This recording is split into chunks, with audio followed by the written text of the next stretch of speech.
Yay! Oh, wait, I should Yay! put We together. are live. This is fun. Hello, chat. Yay! Good to see everyone tonight. We have quite the story for you. We are so happy that you're with us for this awesome adventure. Do us a favor, chat. Folks, sound off. Let us know if we're coming in okay. Thank you. Testing, testing. All right, all right, all right. So, let me just go ahead and do our opener here. So, everybody, good evening and welcome to tonight's live D&D stream. I am your storyteller, Cher Davis, aka That Gamer Cher.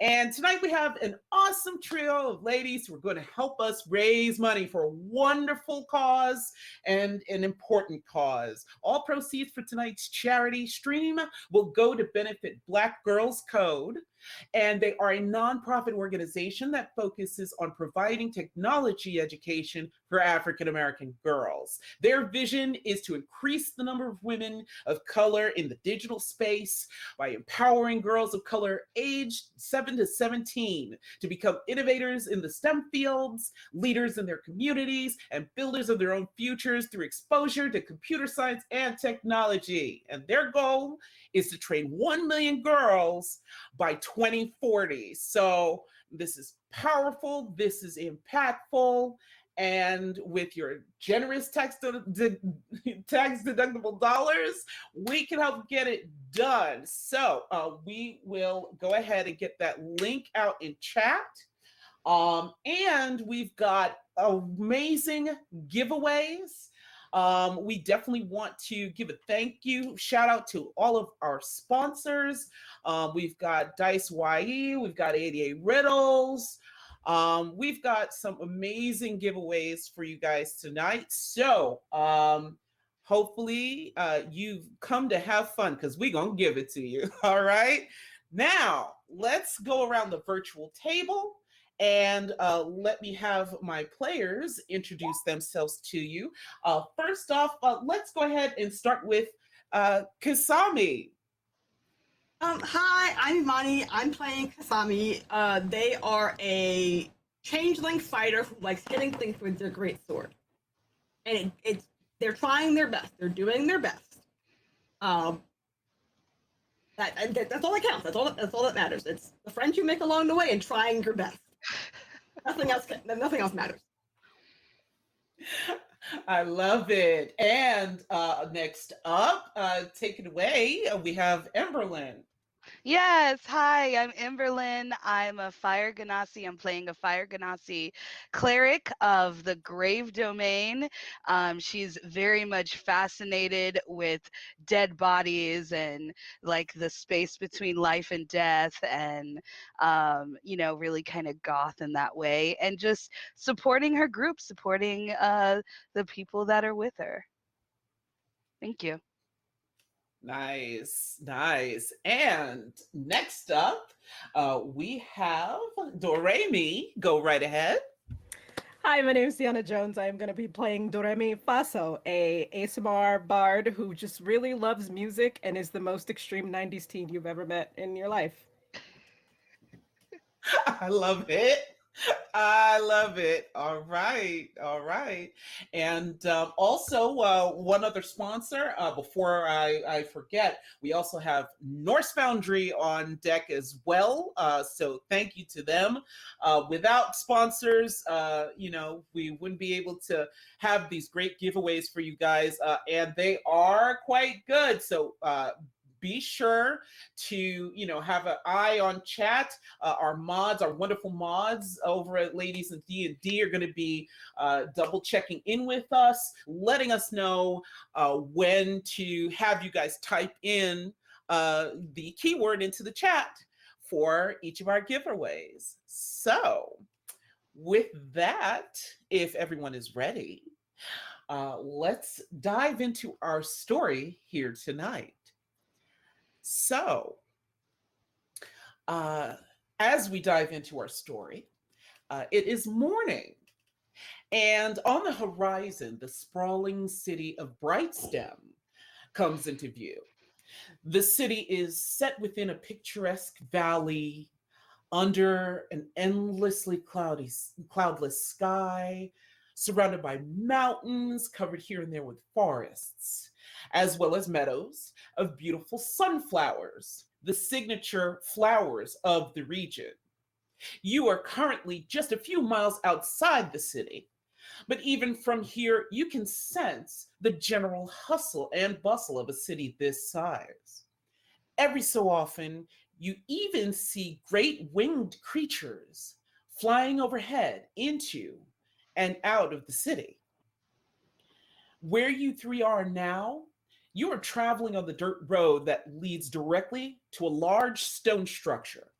Its tall stone spires and walls are made of red polished stone. There are huge gargoyle statues at certain intervals all along the tops of the walls, with a glowing yellow orb attached to the wall just below each one.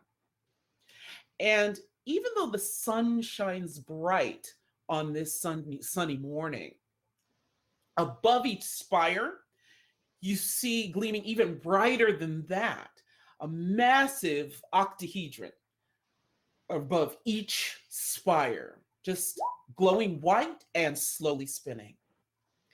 And at the front gate, there is a large banner hanging above the entrance with a crest on it. Let me have all three of you please make a perception check for me. I can see things. First roll. I cannot see a single thing. Never mind. I am blind.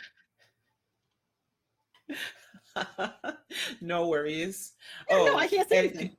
yeah, Well, actually, you did persuasion. yeah, Oh, you I can't read. No, I can't. Listen, I can't read.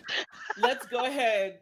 Take two and do that again. Go right ahead. Okay, there we All go. right. There you go. All right. So Much better. that's much better. So you three look up at this banner and you realize this is the same crest that you all had seen before on the acceptance letter that was sent to you. This is indeed the formal insignia of the school. And I do believe I do have that here. Let me show that to you right here. Okay. So, and these are the Oh. symbols that are on that banner. And of course, you can visibly see the sunflower as the main image there because of the that's the city's you know main flower. So welcome to Brightstem Adventuring Academy. As the three of you step through the entrance, many other new first-year students are also arriving. There is an energy of nervousness and excitement in the air in equal measure. Everyone starts to gather in the main courtyard square just beyond the gate. The courtyard is quite expansive. It is bordered on all sides with a garden, which is filled not just with sunflowers, but with all sorts of beautiful and strange plants and trees, both large and small. All around the outer edge of the garden is a stone walkway that goes past the doors of classrooms on the first floor.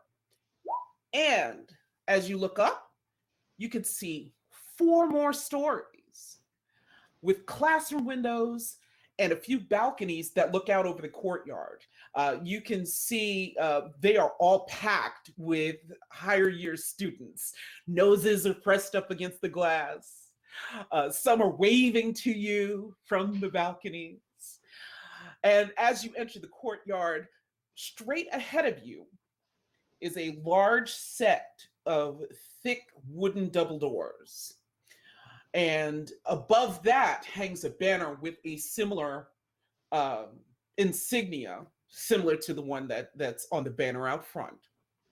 In fact, several of the doors around the courtyard start to open, and you see faculty starting to file out and come around to a raised stage, okay, at the center of the courtyard. And as some of the other students are milling about, some are greeting each other,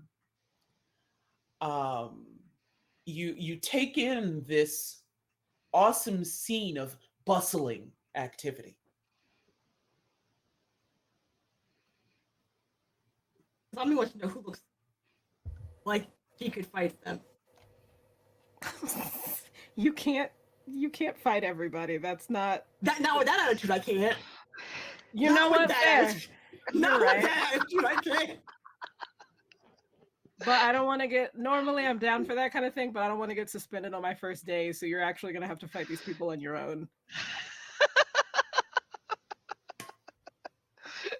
Okay.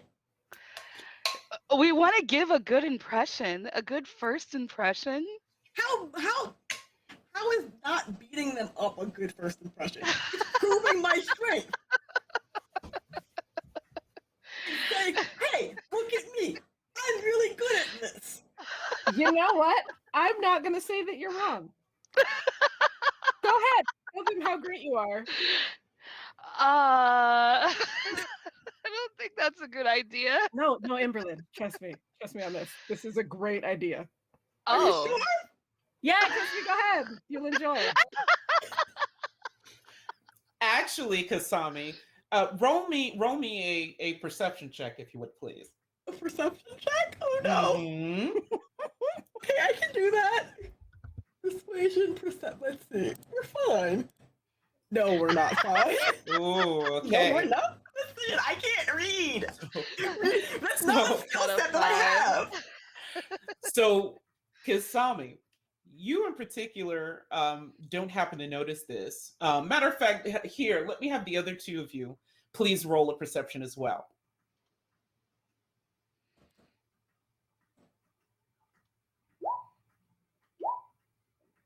There we go. Why Okay. can't I see things? Why am I I'm So- just not allowed to look at things? So, Kasami, you're caught up in the nervous aspect of this being your first day, new school, new people. It's almost like you're trying to make sure, okay, who's going to be my ally here? Who do I have to watch out for? Your attention is so scattered right now that you don't notice something. But Amberlynn, you notice, and Doremi, you definitely notice this rumbling that starts happening, and you start to hear very heavy footsteps, and you turn around to see where these footsteps are coming from, and out of one of the side doors comes a broad-shouldered, stocky female, half orc striding out, carrying a huge mace across her shoulders. She's tall, she has tan skin, which is covered in tribal tattoos. And she has tusks that are intricately decorated. She has a bright red mohawk, and it's long and braided, hangs all the way down her back. She's dressed in hides and leather. And she walks out, and she kind of surveys the area a little bit, like, Hey, Kasami. I think I found somebody for you to fight. I'm so excited. I think they might actually like fighting with you. that would be a good choice. I mean, it could be great. It's gonna be great. and just as soon as you say that, she turns your direction, sees your group, and then she starts to stride over, just deliberately. And yep, and she comes up to you. Tommy's literally like standing in place, like bouncing, like I'm ready. Doremi takes steps back just to make sure that they're behind Kasami. And Amberlynn will follow and then say to Dorami, I might end up having to heal them after I this. love your faith in me, team. Where's your belief in my ability? Like, even if I lose, it's about the experience, about getting better. And it's about to be fun. I and hope so. and as this person strides up to you, she looks you up and down, Kasami, and then she notes your build, your stance, and she kind of nods approvingly, and she claps a hand on your shoulder. She says, "You, you have a warrior spirit about you, little one. Good." And she kind of slaps your shoulder, and I guess it kind of it feels like a brick just hits you in the shoulder. It's a firm hit, and she puts out her fist in a fist bump. It's Come not on. back. It's not back. Yep. It's not back. There we Does go. this mean we're gonna? Is this the beginning? Is this how we declare our intent for a combat? And she laughs out big and loud. No, no, no, no, no. This is only your first day, little one. Actually, I'm one of the teachers here. And she introduces herself. Yeah, my name is Sarona Gevlar, but you can call me Professor G. Tommy's in love. They haven't even fought yet, and she's in love. And she's a teenager. What do you expect? Hey, nice to meet you, Professor G. Hi, Professor G. Hey! Please take me as your apprentice once you beat me. Okay, hey, calm down. Slow down there. Slow down there. We'll see. We'll see. But already you look like you show good promise. All right? Well, I gotta go, but see you guys around. All right? And then Yep. she walks off and she makes her way towards the middle stage there. Because I don't think we have the ability to fight somebody that strong. Maybe we should cool it. Tommy's disappointed, but it's fine. I know. I'm used to this. I'm used to this. It's fine. It's No, you know me. You know I'm totally do. willing to debuff anybody you're willing to fight and help you cheat. However, I know. I don't think we can cheat a teacher. And not with that attitude, we can't. Okay. Gotta believe in the heart of the cards. Or whatever. Will of the I don't know. I don't know. Your time will come. Your time will come. It's just maybe not right now. I guess it's a thing to look forward to. At least I have that. Yeah, goals. Everybody needs goals. Yeah. Absolutely. And from behind you, you hear in a low voice suddenly, well, hopefully your goal is to succeed here. And when you turn around, you happen to see what looks like another one of the faculty.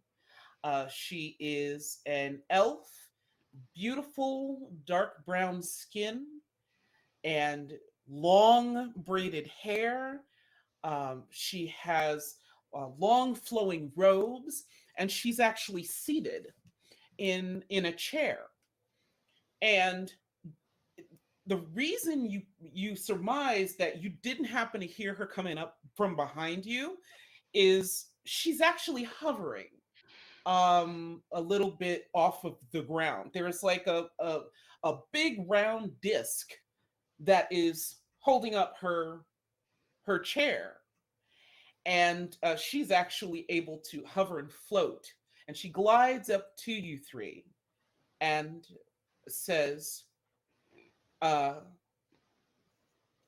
do you ladies have any magical ability among any of you?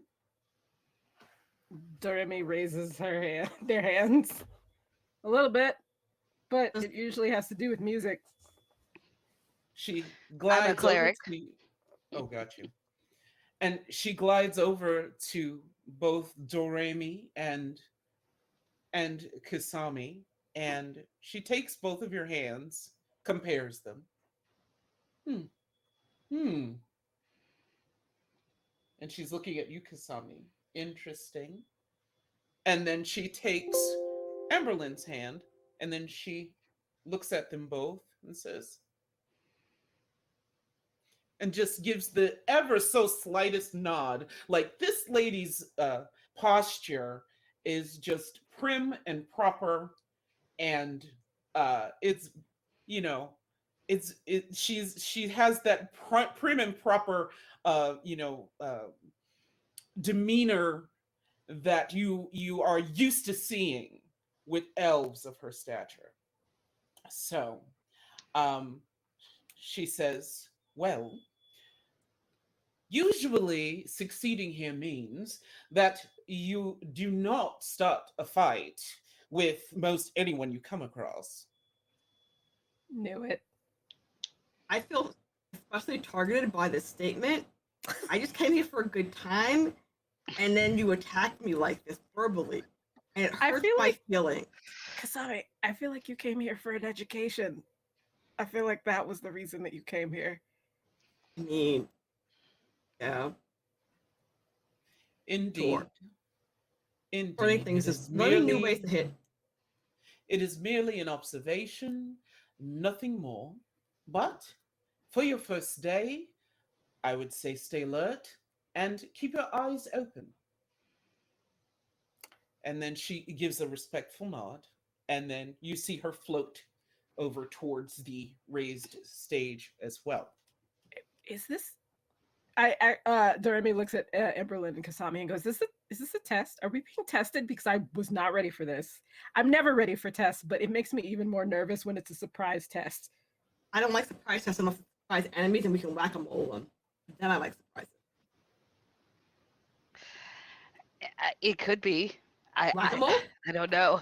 No, I think it could be a test. Maybe we need to observe around ourselves, and see how all of this works, but before we make hasty decisions. Okay. And then suddenly, all three of you, hear a voice that booms out. Greetings, new students, and welcome to Brightstem Adventuring Academy. And up on the stage, front and center, there is a purple-skinned tiefling with black curly hair, prim and proper, in a white waistcoat with gold trim, matching trousers, brown leather boots. You can see that he's speaking normally, yet his voice is booming out over the crowd. And he adjusts his gold monocle and he continues. I am Headmaster Tristan Margrave. We will get started shortly, but before we do, we recite the school pledge. And a few of the faculty on the stage, they step forward and they raise their arms and they start drawing sigils in the air. And high above in the previously cloudless sky, now you suddenly see clouds that form words as all the faculty start to recite. Defend the less fortunate. Hold fast the light. Strike out against the darkness. Let your power burn bright. Of all the doors on the first floor, there are sigils that suddenly light up and appear next to each classroom door, and those correspond with each class that's going to be held.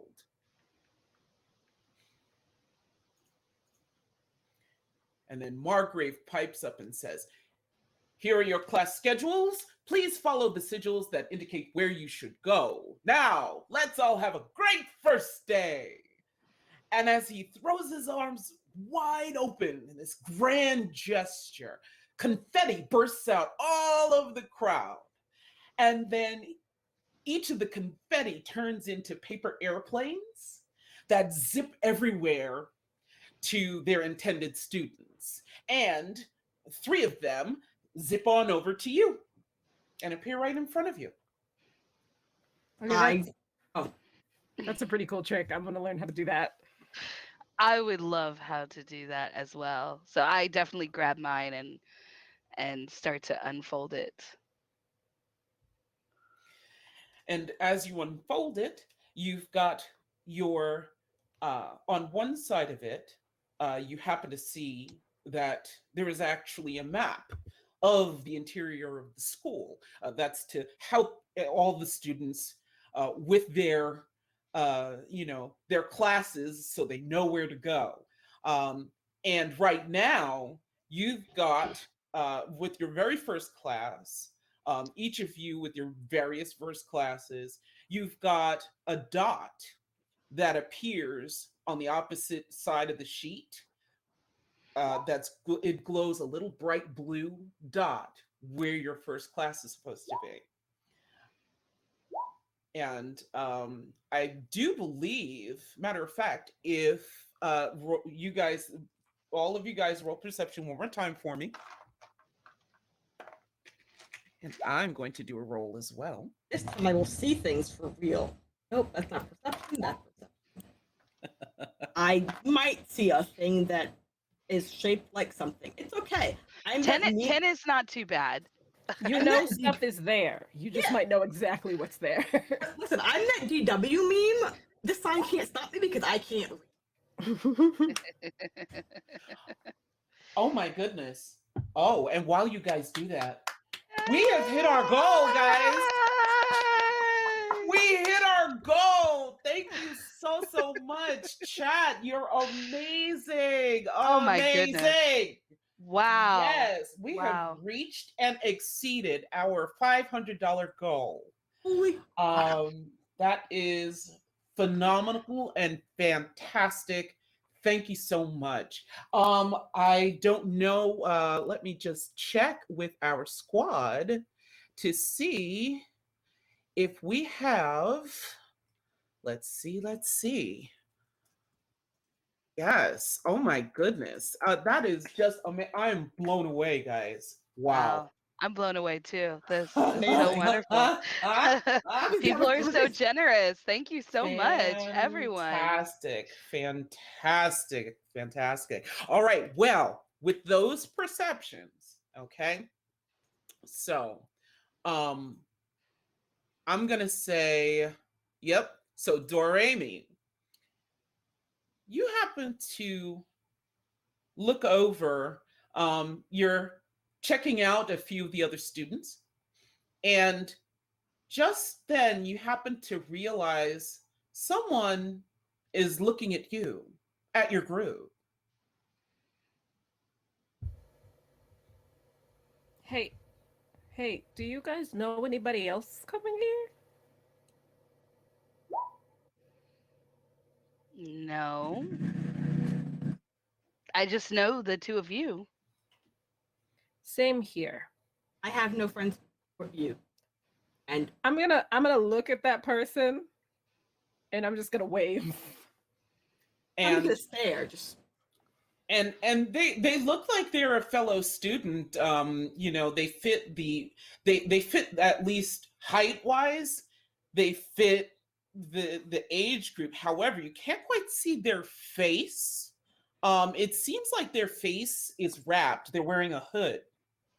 But you can see their eyes definitely glaring right at you. And their stance is in such a way that, yeah, they're definitely looking over at you, but they do not respond when you wave. Derby's gonna start walking over there. I'm gonna follow, and I'm And I will follow. I will follow as well. And just as you do, it's like one of those scenes where the person is there one moment and then like somebody or something passes by and they're gone. Oh my That's goodness. cheating. What That is cheating. what happened? Did you see where they went? No, but I figure if we're at this fancy school, it's probably one of those weird specialties that people have. But why were they staring at us? I've done nothing wrong. You can't prove I did anything. Well, I mean, we are quite, unique. That, and now I'm starting to think Kasami did something because I Kasami did felt the need to nothing. say You that they can't did prove nothing. it. You saw nothing. I just got here. And I promise I haven't fought anyone. I will give you the benefit of the doubt because we came here together, but I got my eye on you, buddy. I believe Kisame. Thank you. Well, I appreciate this. well, maybe we should just be on the lookout. Anyway, what class do you guys go to first? I can't read. You I feel like I've seen you read before. No, I definitely can't read. You've never seen me read before in my life. Doremi's gonna like take like another quick look around and then look at their paper to see if they can see where they're supposed to be going.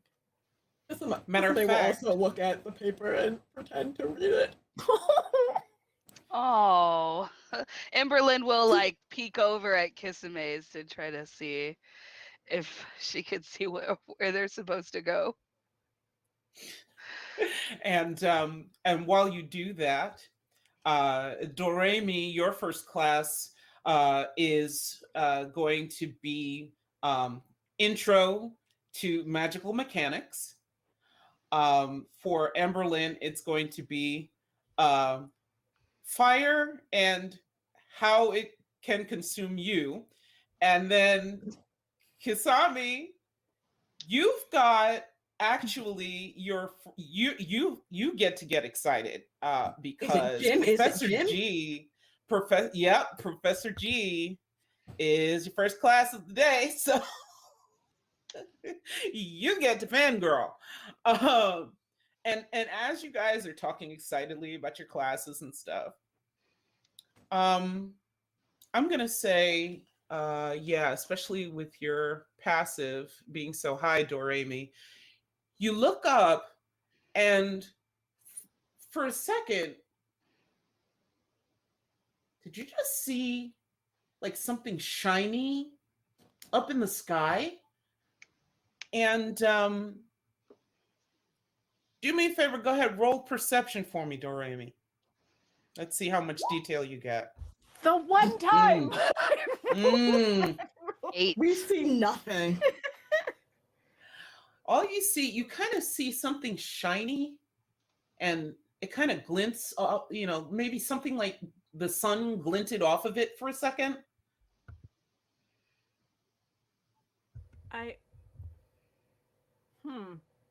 Maybe that was weird. Did you guys see that? I saw nothing. I did nothing. No, I didn't see anything. I thought I saw something shiny in the sky. I was reading my schedule. I saw nothing. Something shiny? Yeah, not like the sun Like- before you start. Oh, okay. I wasn't sure. I wasn't going to say anything, but I Are wasn't you sure. sure it wasn't the sun? Yeah, because it disappeared and the sun is still up there. Don't do this to me, you guys. I mean, look. I understand. It happens to me all the time.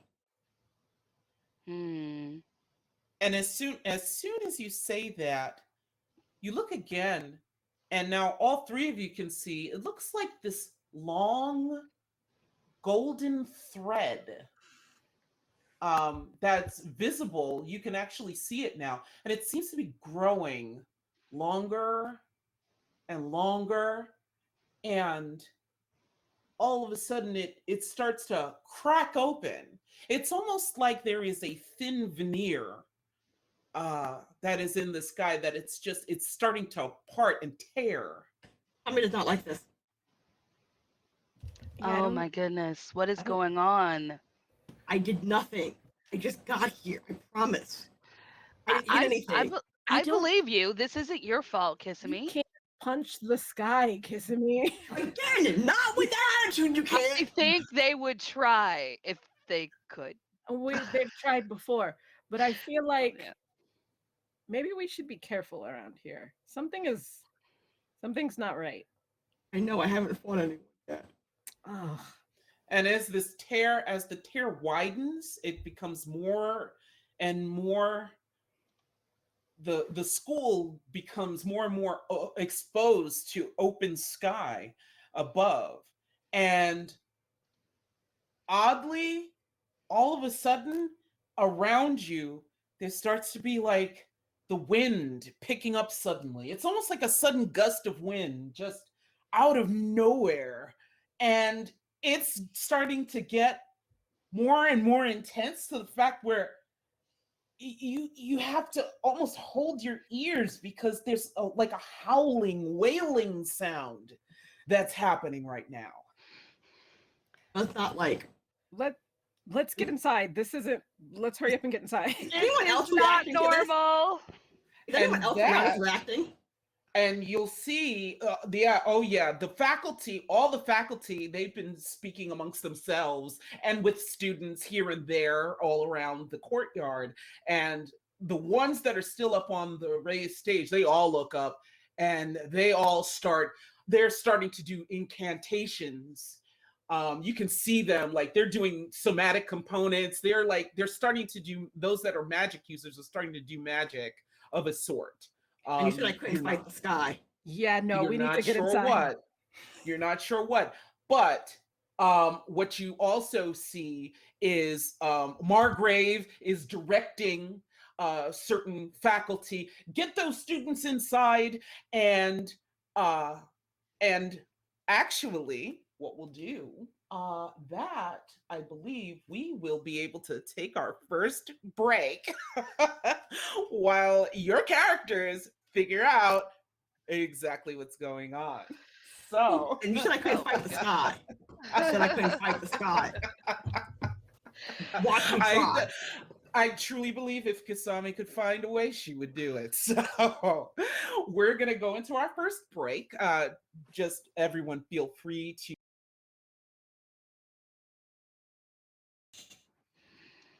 Oh, I'm so excited. Oh, wait. Oh, And we are back. we're back. Here, chat. Yay! Hi, chat. We're back. Did you miss us?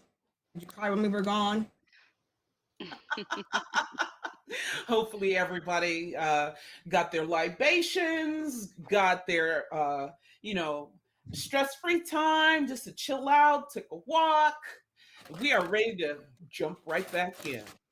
All right. So right now, where we left off, all three of you look up in the sky, you see this tear that's happening. There's a wind that comes out of nowhere. It's so loud, it's deafening you almost. And there's a chaos everywhere. Students are being herded inside. And right now, you actually hear there's the howl, it kind of almost sounds like an actual voice that's coming out of this wind. You can't quite catch the words, but this is not a normal wind. Does it sound like a person? I would like to cast Detect Evil and Good.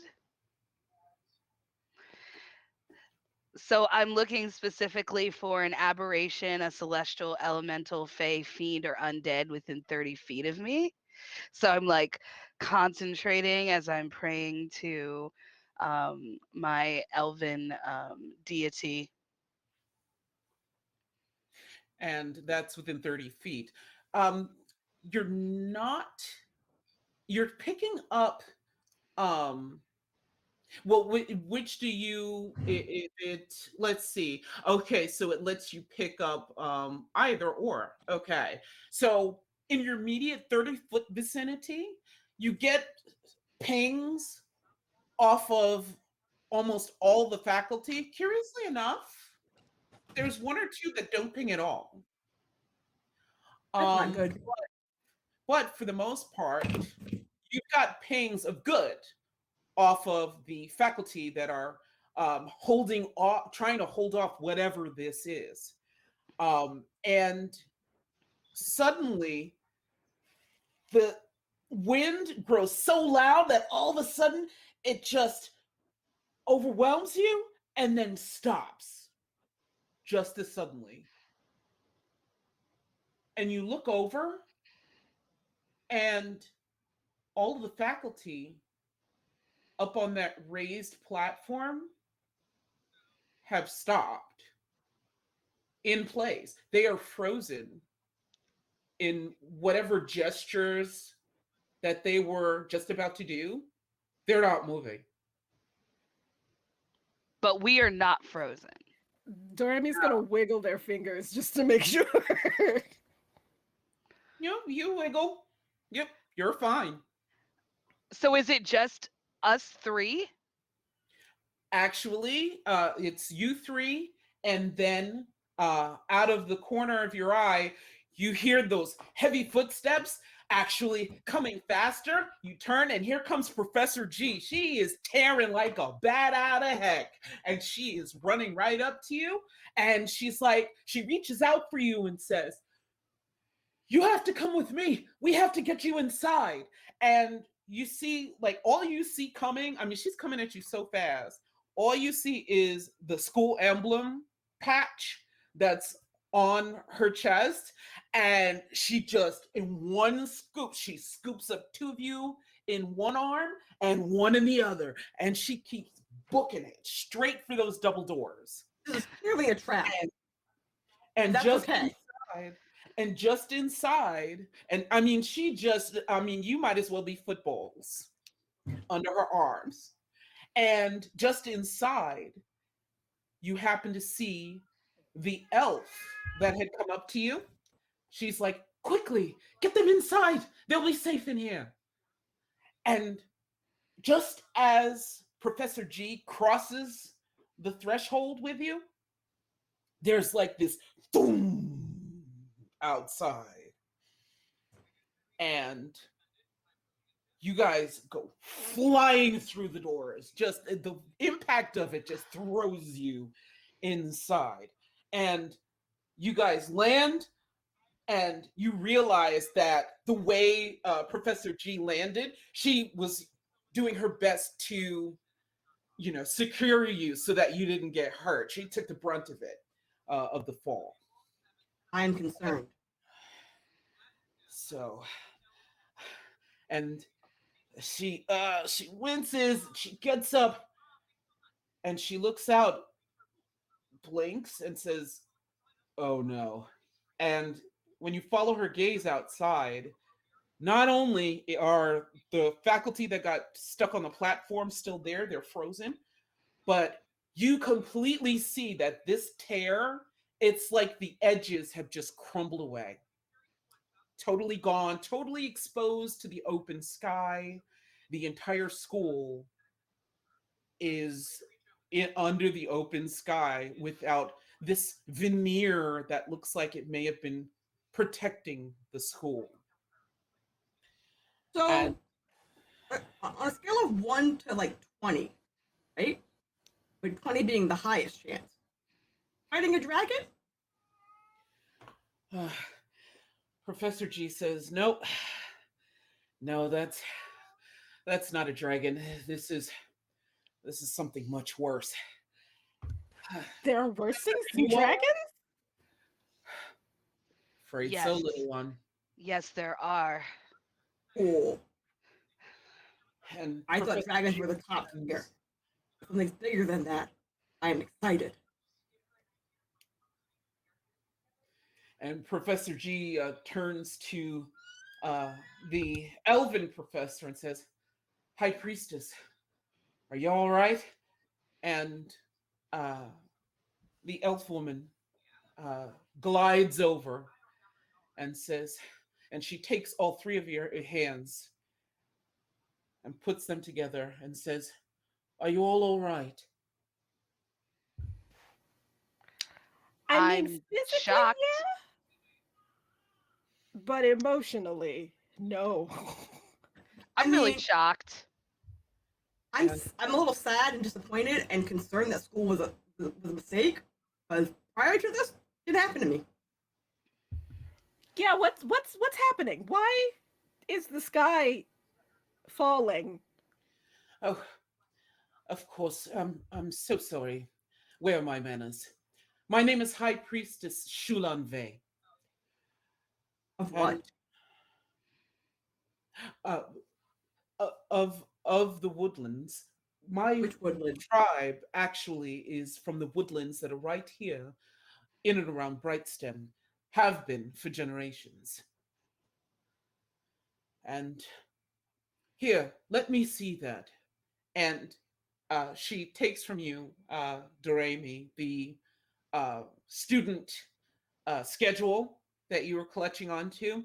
She turns it over to the back, and you start to see her eyes kind of gloss over, they glow a little bit, and she whispers a small incantation. And you see the blue dot, it actually shifts. If you've ever seen wayfinding uh, in a mall and such, uh, suddenly the dot moves, and you realize it moves to where you are standing right now. I look And at my piece of paper and see if it did the same thing. That's not where it said my class was supposed to be. nope, yours stays the same. In fact, you get the sense that right now, this incantation that she's doing, it is only affecting this map, this copy of the map right now. So, like, I'm a teenager, right? Yes. And we're supposed to learn things, right? And so, according to the books that I've not read, but had read to me, particularly one involving a small person like myself, a sword and a ring, this is where we go on a quest where there might be dragons and possibly a giant spider. Ah, not spiders. I don't like spiders. I don't They're like spiders gross. either, but eating a spider would be a feather in my cap. Well, maybe this time you'll get the chance to punch the sky, which I guess is good for you. Yeah, so is this the part where I get to punch the sky? Is that our quest for me to punch the sky? It's actually sew it or sew it. If we have to sew, it's gonna be like a mending thing. I think there is some strong magic here. Like, I don't know, maybe like some kind of wizard or something. I I don't know. This is so strange. And as you speak amongst yourselves, you see that she's whispering a second incantation. This time, another blue dot, a second blue dot, appears further northeast on the map, and she turns it over to show you, and she says, "This first blue dot here, this is where we are now, and the second blue dot, that is where we must go." See? And she looks over at Professor G and says, and nods towards you, Kasami, and says, "They are as you described." And Professor G says, "Yeah, of course. What, you didn't believe me? They've got some chutzpah." I don't know what chutzpah is, but it sounds great, and I have lots of it probably, according to my mother. Indeed. Well, we shall see what you are made of today. No, we don't want to see what I'm made of. I know what I'm made of. It's meat and skin and like. No, we don't want. No, I didn't. I think I don't I think she's trying to say we're gonna see how strong you are. Oh, okay. She wasn't being literal. No, okay, yeah. Correct. It was a metaphor or something. Simile. Language is hard. Common is my first language. I promise you. You see this look on her face, the "we are not amused" face, but she politely just says, "Please, come with us. We will get you to a safer area." Are we still And playing football carried? no. At this point, no. You're able to move around on your own volition. But with that, you see High Priestess. She floats off on the way, and she starts off on the route that you saw on this map. And as you travel through the interior of the school, you notice that there are wall sconces um, as you travel, and they have runes attached to them. Rooms or rooms? Runes. Oh, runes. Mm-hmm. Yeah, Yeah. because Hey. I can't read. So What are these symbols for? Are they just to like turn them on and off? Make me an Arcana check.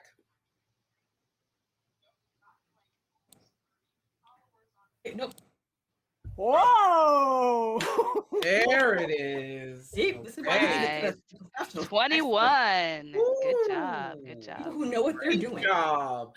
So you notice, Doremi, as you're looking at these sconces, they're all elvish runes, and they come from the of school of protection. It looks like they're some sort of protection magic that helps to ward the interior halls of the school. Ah, it's to make sure that whatever's out there now doesn't get us in here. I see. Um, can professors, could you explain why we have to go to this other area on the blue dot? Is this dangerous? Should you be trusting children with this? Because, like, we're kids. Also, again, what's happening? Here's your sense of adventure. Your thirst for knowledge, more things. I will climb a tree. I will ski. I will skateboard. I will play all kinds of rock concerts. But this sounds like a death thing, and I'm not cool with dying. That's just the next grand adventure. Well, Professor G turns around and says, "Don't worry, little one. I've got my mace, and as long as you've got me and my mace with you, ain't gonna happen. And anyway, you know what? Most of this lore stuff, the High Priestess can tell you better than me. Right, High Priestess?" And she looks over and says, "Indeed, especially because I used to be an archivist for the High Council of this city. There is quite a deal that is going on right now.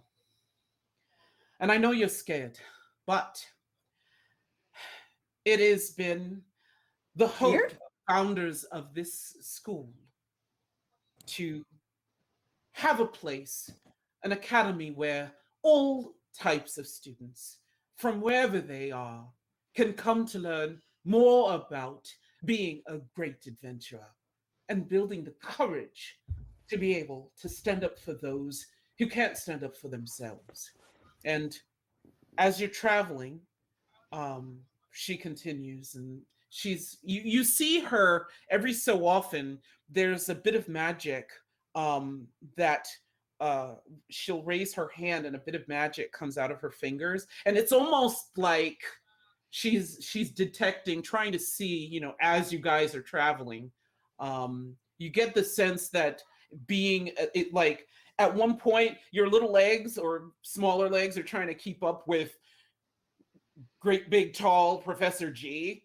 So you guys are moving quickly through the hallway, but the closer that you are to the High Priestess, you feel like this warm, calming sense come over you. So she continues on and says, "This school was founded uh, more than 100 years ago. And after this school was built, a tear in the fabric of space and time had occurred.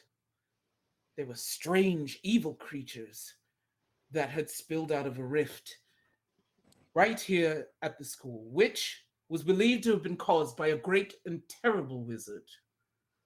He was known as Agamemnon. His thirst for knowledge Called was it. I called it. I don't know You what didn't call anything. Just saying.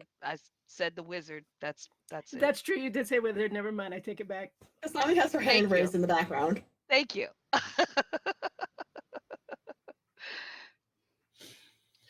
And Waiting patiently to be called on. well, this school was created and built around this rift, and they created a seal because our founders knew that younger generations of adventures were always and will always will be the key to keeping darkness at bay. Mm-hmm. Wait, can you repeat that part? Basically, the children are the future. Us being the children. Okay, so you know how I like hitting things with my giant sword, which I gesture to my giant sword? All Yep, people who aren't me aren't always good at hitting things with giant swords, which is irresponsible adults. What? I don't think they could have. Are you saying they should have hit the wizard with the sword? Yeah, like what? Why didn't they just remove the threat? Because of his they're a magic. wizard. Yeah, magic. Like, I know that you don't really know magic that well, Kisame, but like, we know that you like to hit things with swords. So being your friend and knowing better, I definitely have defenses in case you decide to turn to me and go, I'm gonna hit you with my sword.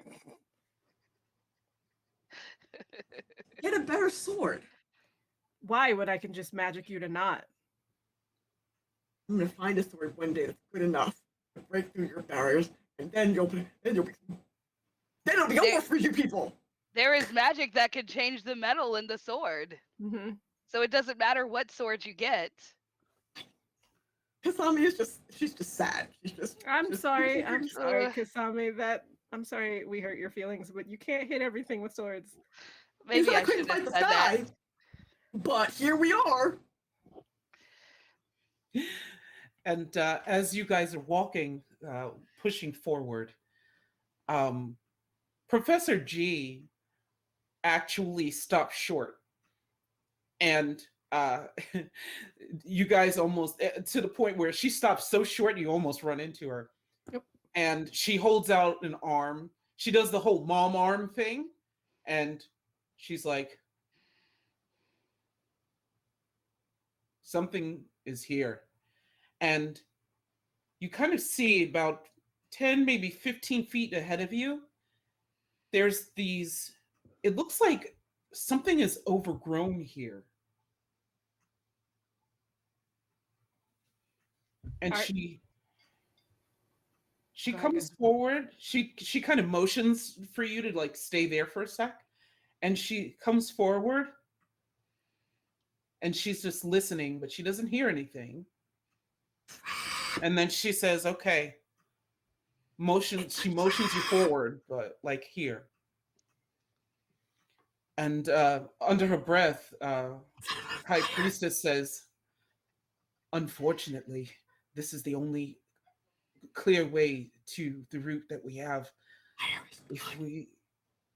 If we don't go through here, then we won't be able to go back around. Not in time enough. And Professor G she picks up, and that big mace, when I say this is a big mace, okay, this is a two-handed mace. Like there's mace and then there's a mace. Mm-hmm. So she's guarded and cautious, but she does wave you forward and motions for you to come as quietly as possible. Everybody roll me a stealth check. Stealth roll. Okay, first off, I'm saying this out of character. That's not fair. I don't know how to do that. I have a great sword. I have a two-handed great sword. You never know. You could roll a natural 20. You never know. Nice. I did not. Okay. Kisame did not. This is more of a group roll, and matter of fact, I'm going to roll the High Priestess. She gets a pass because she hovers. But let's roll. We should just set it on fire. We should just set it on magical fire. Professor If my great sword G can't take care of it, magic fire will solve the problem. Professor G did pretty good, actually. Okay, so as a group, you're fine.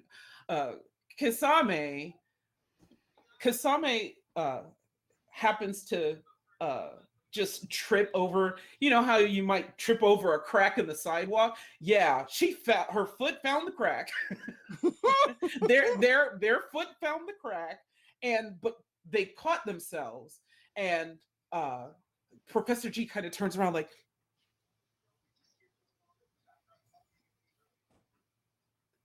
I give the bush a finger. And so as they recover, all of you start moving forward, and you start seeing these like leaves and vines that are kind of scattered across the stone floor. And then as you go further in, they're getting thicker. And at one point, you happen to see like one of the vines moves. Like it just kind of like slinks ever so slowly across your path. I don't think plants are supposed to do that. No, they're not. That's worrisome. So with my backstory, Kasami likes to leave Yelp reviews for local taverns, which means that they're really good with like cooking things in theory. Is this edible? Let's see if you recognize it. Roll me a survival check, Kasame. I don't recognize it. You can't quite tell. You can tell that if you needed to kill and cook it, you might be able to chop it up like a vegetable. Cool. So this is not food thing. So I have like hit and miss whether I know what this thing is. Can't really tell with that roll. Can't really. Tell. This is saying. Kasami is saying out loud like. I don't know. Plants might do that. I think there are plants that do move. I have seen those. I don't think you should mess with that. Is there Doremi's gonna look and see if there's like a way to get around it. Okay. Make a survival check for me. Oh, survival. All right, let's try that. Oh, no. 6. I'm sorry. We're sorry. It's okay. It's fine. Yeah, with that roll, unfortunately, now it looks like at best you can try to avoid stepping on the vines, but other than that, you really don't see a way around them. But it's just as Professor Vey had said, that if you try to get around it, it's not happening. I think we're gonna have to cut it.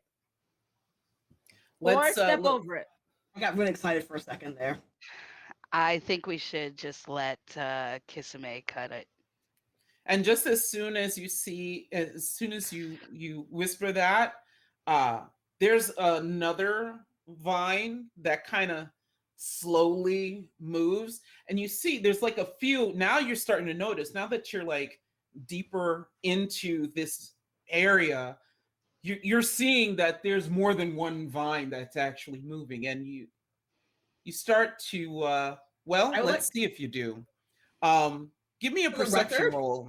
The record, Kasami would like to note that she should get to setting this on fire a long time ago. Just so you know. Just so we remember that Kasami was just set it on fire. You can't go wrong. I mean, listen, there are two coolest things in the world. Fire and giant swords. Their concern is duly noted. And yes, so perception checks. Okay, all right. All of you start to hear this sound.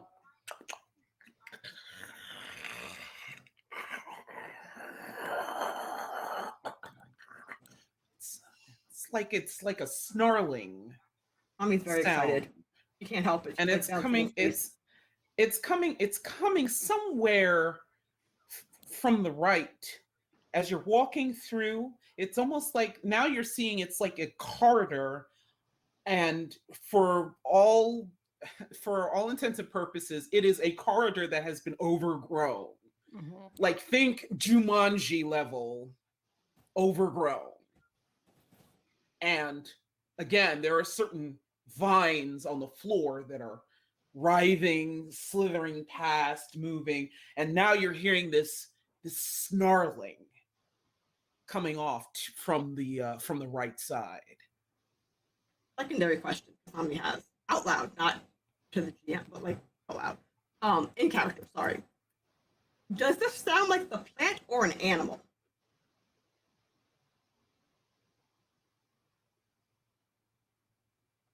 And uh, Professor Vey, she says,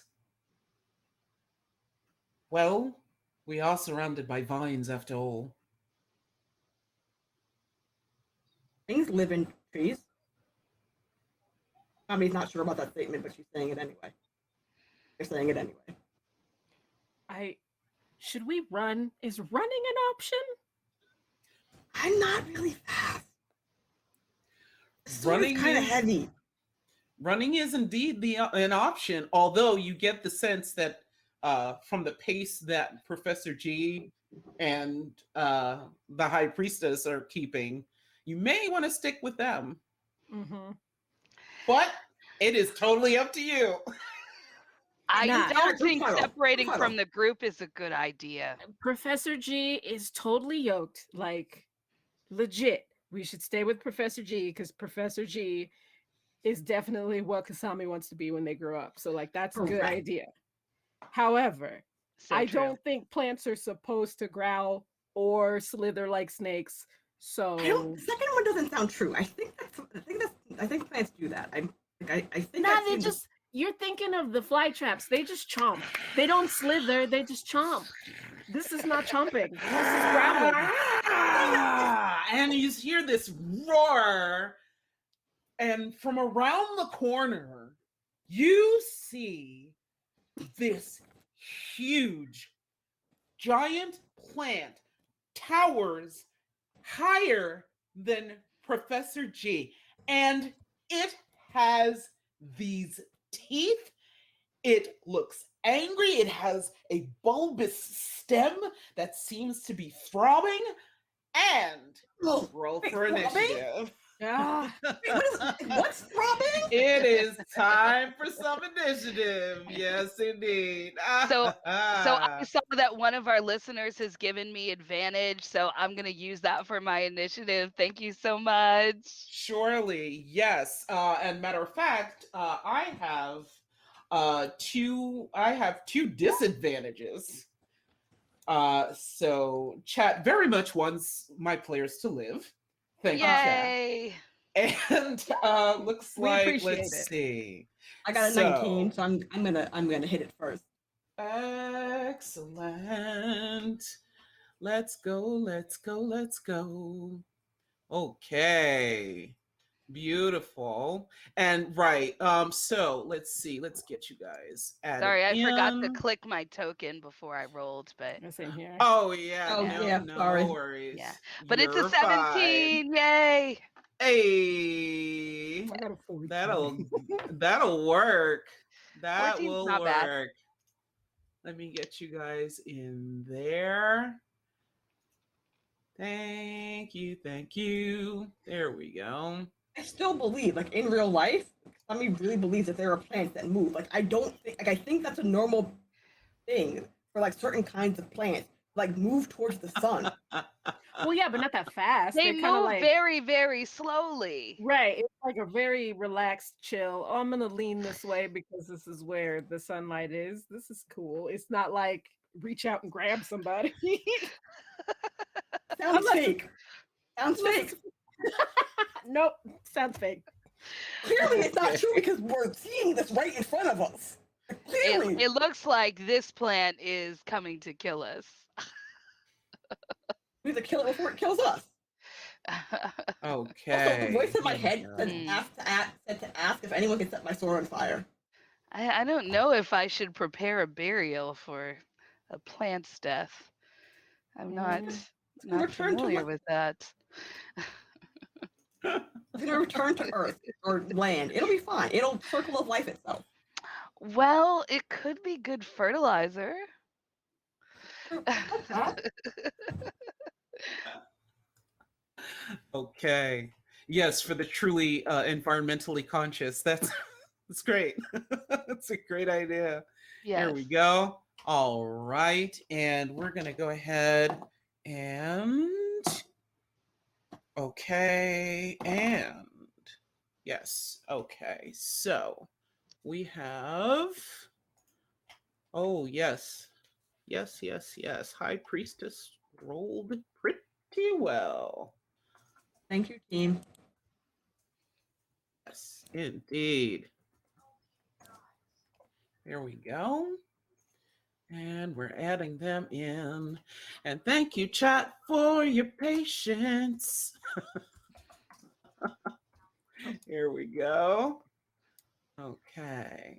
So, and we have,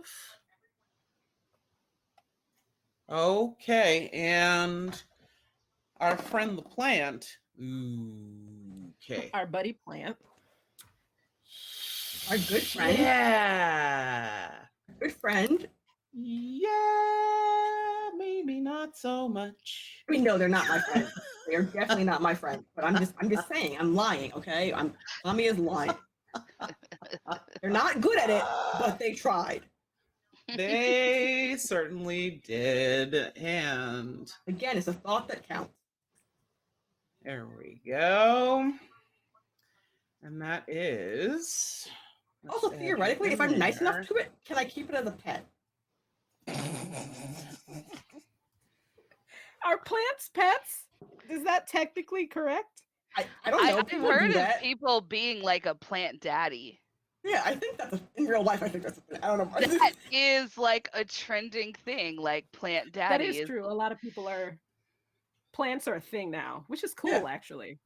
Yeah, they Well, name I their mean, little in the plant. pandemic, like, why not? But have something to take care of, something to give you hope for the next day, something to watch grow and bloom into joyous big things.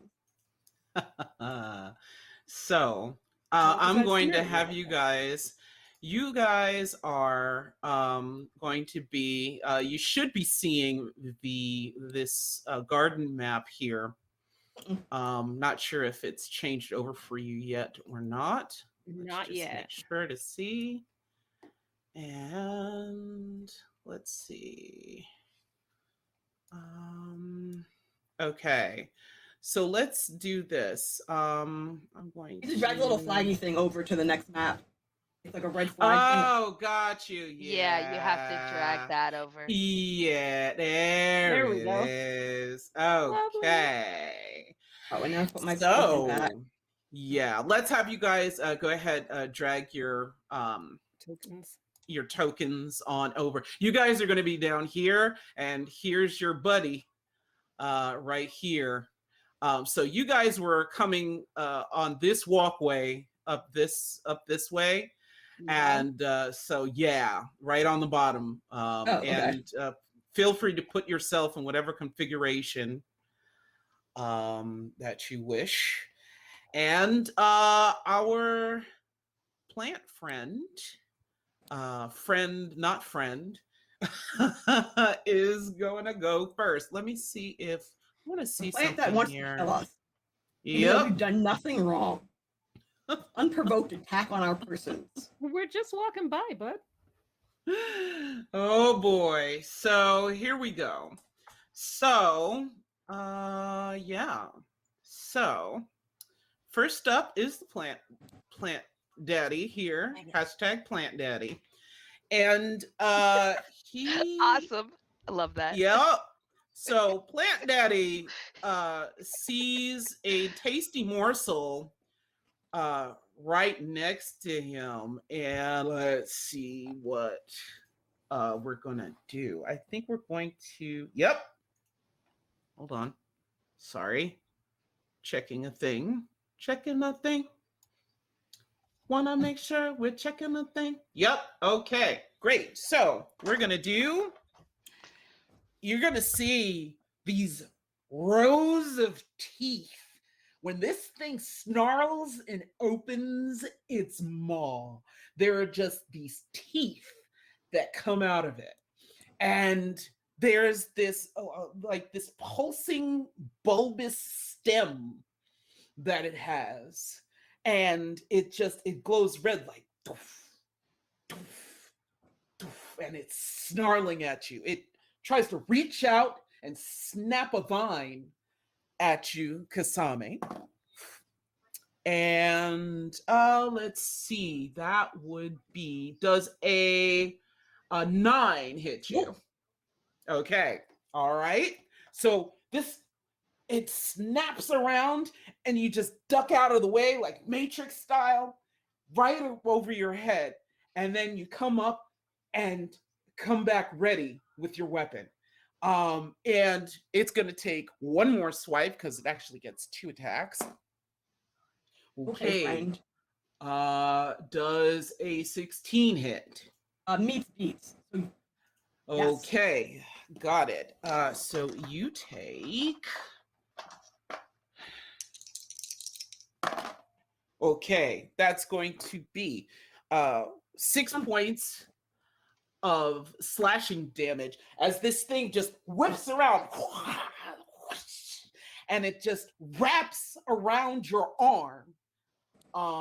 And it hurts, it's painful because the thorns are digging right into your arm and you are grappled right now. I'm grappled? It grappled me? Yeah. I have to throw down with a plant? Indeed. Next up, it is your turn. How do I get out? I don't know how to get out. I don't know how to get out of grapple, actually, to be honest. That would be a strength check. So if you'd like to go ahead and do that now to see if you can break the grapple. Yes. Also, where is it on the map? Because I don't see its token. Got you. So, yep, it's going to be right there. That green one, right? Is that green thing? Mm-hmm. Yeah. Oh, okay, I'm directly in front of it. Cool. Yep. What did I get? 21. Fight me, bro. Hey. Okay. Nice. Nice That's job. A dirty 21 too. I got a 15 plus 6. Fight You me. got this. So you just break right out of the grapple of this thing. It hurts like a mother because the thorns still scrape across your skin, but you have successfully snapped right out of its grasp. Listen, the scars that I get are proof that I've won future battles or didn't die in past battles, whatever. Something is to me. And and I'm so sorry. The other thing that I needed to do was to put our 2 NPCs out there too. Hold on. Let me see if I can get them out there. Yeah, there's Shulan Bay, and let me just make sure that you can see her. There we go. And there we go. Professor G is right over here. Do I get another? Do I get 1 action or 2 actions after breaking out of the grapple? I can't remember. With the grapple, that's an action. Unless you have action surge or something similar to that. I do have action surge. Well, I'm not going to use it. I'm not going to use it yet, but I have it. Just so you. Well, just remember it for the next time. Then, otherwise, that's your action. Do you move anywhere? All of this is open space, right where I'm pinging. I mean, all of this is very open space that you can move to. Okay. Secondary question. I have parry, and it means anytime someone does a melee attack against me, I can use my reaction to expend 1 superiority dice to reduce the damage by the number that I roll on my superiority dice. Interesting. Okay. I don't know what superiority dice are because I think that happened after I learned D&D. But okay. Yeah, at your level, I could swear you at least have 1 superiority die, maybe a D8, if that sounds familiar to you. Not even a little bit, but that's okay. Okay. Other. Yeah, let's go ahead. Oh wait, I make found it. a I found it. D8. You did Already are found you D8 or D6? It's 5d8. I There can roll. you go. Yeah, there we go. There That you should do go. this. Oh, I got 27. Hey. Okay, so anyway, I try to. Okay, let me. Sorry, I'm bad at this sometimes. I Well, want. okay. So how superiority dice work? Actually, I'm remembering here. You have 5d8 Yes. that you can expend. So if you wanted to, so you just want to use all of them all at once. You don't have to use them all at once. Oh, okay, I see. Yeah, just so you're aware. Okay, cool. No, Yeah, don't because worry it's about gonna it. take off. It's Does- gonna take off whatever. I Damn read it. it backwards. Because if you use all of them now, that if you get into trouble later, unless you have a long rest, I believe, you won't have those again. I misunderstood what parry did actually, because I thought parry did a damage to the person, but that's reprise or something like that. The other fencing term. Okay, anyway, I'm good. I'm not moving. And that is the end of my. I'm staying where I am. I'm Understood. prepared to hit it. All right. Yeah. Very good. All right. Next up, Amberlynn. I am going to produce flame and Good plan. create a ball of fire in my hand and throw it at that plant. I like this plan. Okay. And you need to make a spell attack roll with that, if I'm not mistaken, correct? Believe so. Yes. Okay. So does a Okay. 20 hit? It sure does. Roll that beautiful damage. It actually rolled it for me, so it's 5 fire damage. Okay. All right. So we've got it at 5 damage.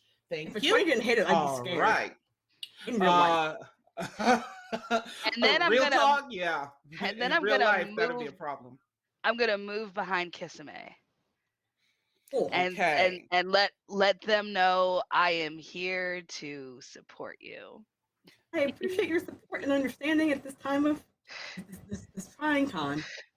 Okay, now that does provoke an opportunity attack, and we're 5 gonna foot roll move. that. There's no 5 foot and- move in 5e. Oh, okay. I thought Pathfinder. Yeah. Sorry, I thought Pathfinder. You're thinking Pathfinder. Yeah. Yep. No, I do that all the time. No worries. Yeah, as soon as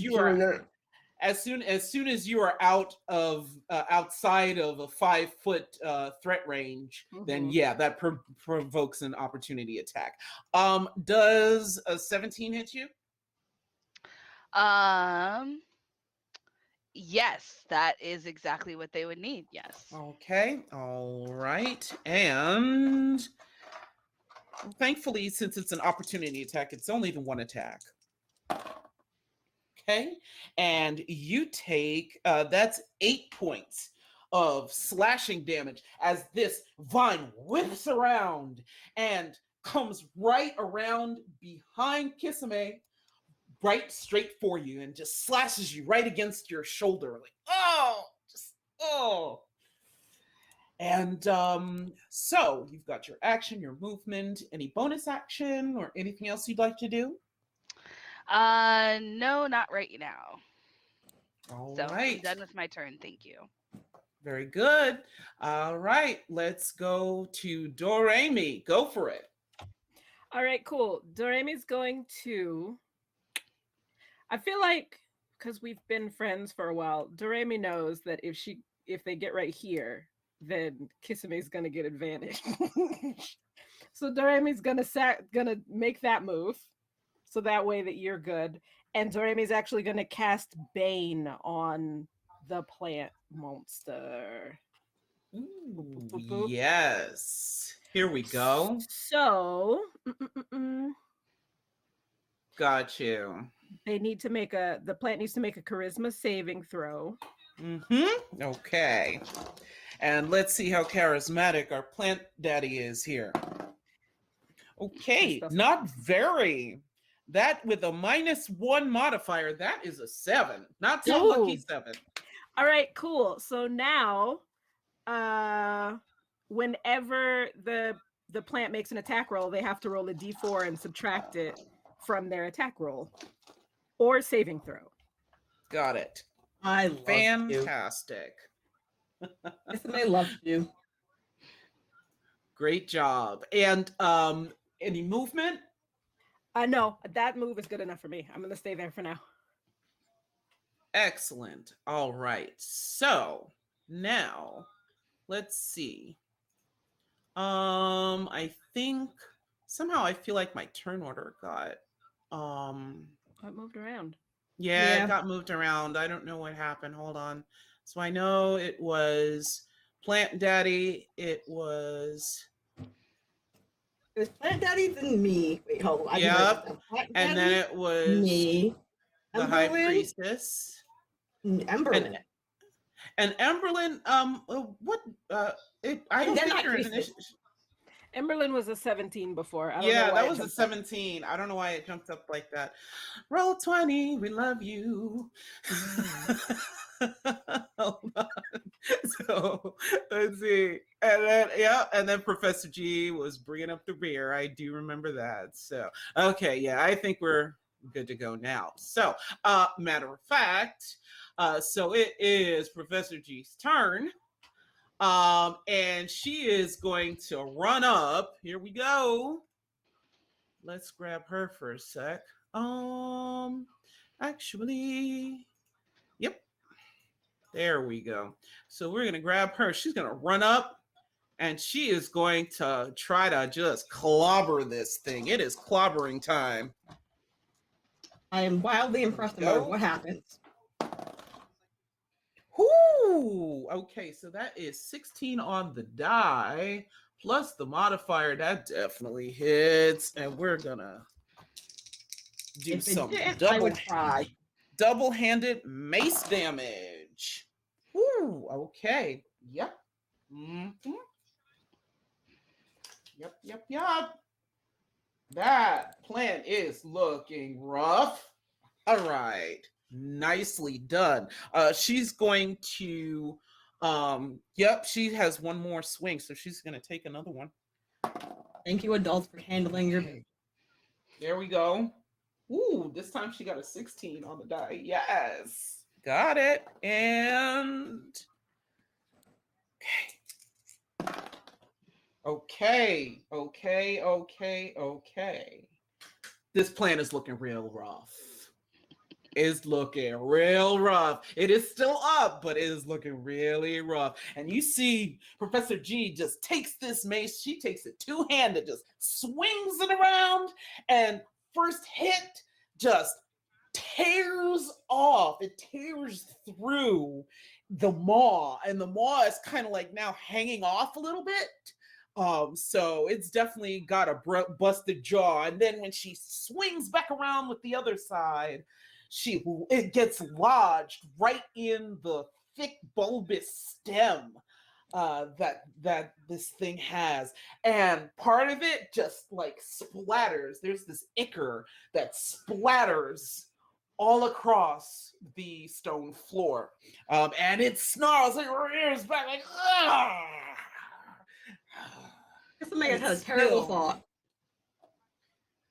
Is it out loud? They'll say, "Is this thing self-healing?" You don't The know. silent stairs, Kisame. The silent stairs, Kisame. Kisame would like to go home now. Don't give it ideas, Kisame. It's a plant. The sun is out. It fixes itself. That's how they work. I don't think that's how it works. Oh, good. Thank you. I'm glad that's not how it works. But just try Kisame. Okay.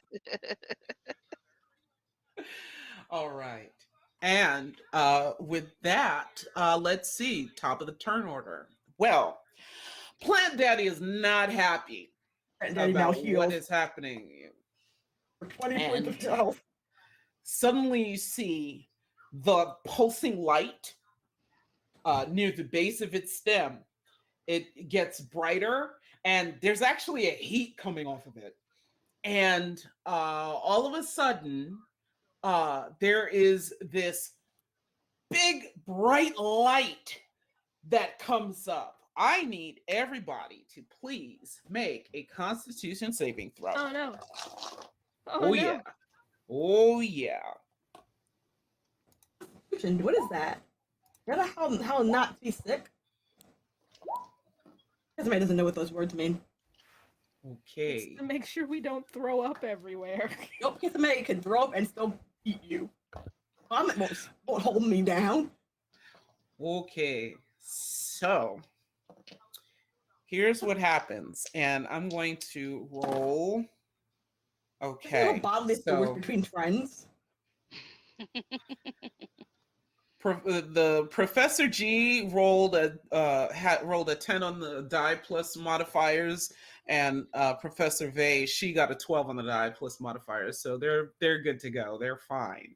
Now, only one that didn't do so fine was Amberlynn. Okay. So Amberlynn. Yeah, because we're gonna, and I think you, just a point of clarity, I think you may have your Roll20 settings on rolling with advantage automatically. I tried to take that off, and like Got it you. doesn't seem like I have the ability to do that. So, Okay, or no if worries. I do, But I'm we're, not sure where. Yeah. yeah, we can, during a break, we can go over it at that time. But I'm gonna go ahead and take that first roll, unfortunately. So you all see Amberlynn just double over and take a knee, and then all of a sudden she looks up and her eyes kind of look milky white suddenly, and she's like reaching around, and she kind of looks confused on where she is right now. And you are currently blinded. You have the blinded condition right now. Oh no. I'm glad that's not me, because that would be bad. Not that I'm not concerned for you, Amberlynn. Somebody's just like, oh, if I can't see, I can't read. I'm one away. I don't think it's good for anybody. And what you'll see, you'll hear everyone still talking around you, Amberlynn, but you'll actually feel a tug on your shoulder, and it's going to be Professor Vey, and you'll suddenly hear her at your side. She'll say, "Come with me," and she'll basically hold your arm so that you can step up onto her floating disc. And she's going to say, "Step up and get behind me." And she'll just guide you. She'll do the whole mom arm and guide you around to the back of her chair for the moment. So right now, you guys are a little off the map, but she actually goes with you back over here. She kind of backs up with you right here. So you're behind her chair on this floating disc right now. Okay. Now, so Plant Daddy. So Plant Daddy is feeling a little yeah, a little bit. That actually, let me just double check. I think that actually took his action. And yes. So, now, Kasame, you are up next. Yay! I get to do what I'm best at. Kasame's very excited. They have been waiting for this moment because they can do two things at back to back. And they're going to take their greatsword and go like all the way like a pitcher winding up as far back as they can go. And like the thing about it is they're using their sword like a baseball bat, but with the pointy side to the part that hits, not the flat side. So like it's like a chopping motion, but it's not how you're supposed to carry a sword. It's just not. But it gives you the most like bang for your buck. Doing it. I 18 hits. Indeed, it does. And with that, how do you want to describe how you cut down this plant? Oh wait, is it dead? Because I get it if it's dead. Oh, it is dead. Oh, cool. Okay, so Kisame has like taken their sword, wound it up, and like hacked it, like just like spinning in the seat, and like chopped it like diagonally. And then when it dies, they get sad because they only got to hit it once. And then they like poke at it like a couple of times, like, wait, that's it? Yeah, and with that, as soon as you slash it, it just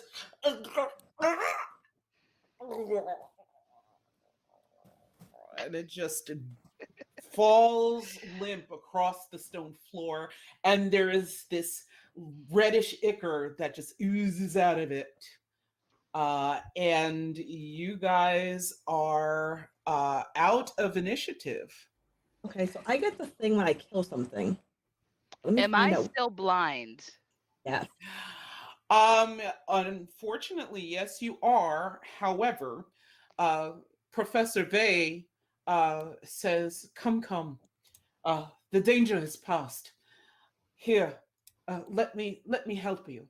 And you feel her put her hands on your shoulders, and immediately you feel this warming sensation. And it comes across your shoulders first, and then it goes up to your head, and then over your eyes. And slowly, you're able to open your eyes. And now you can see normally.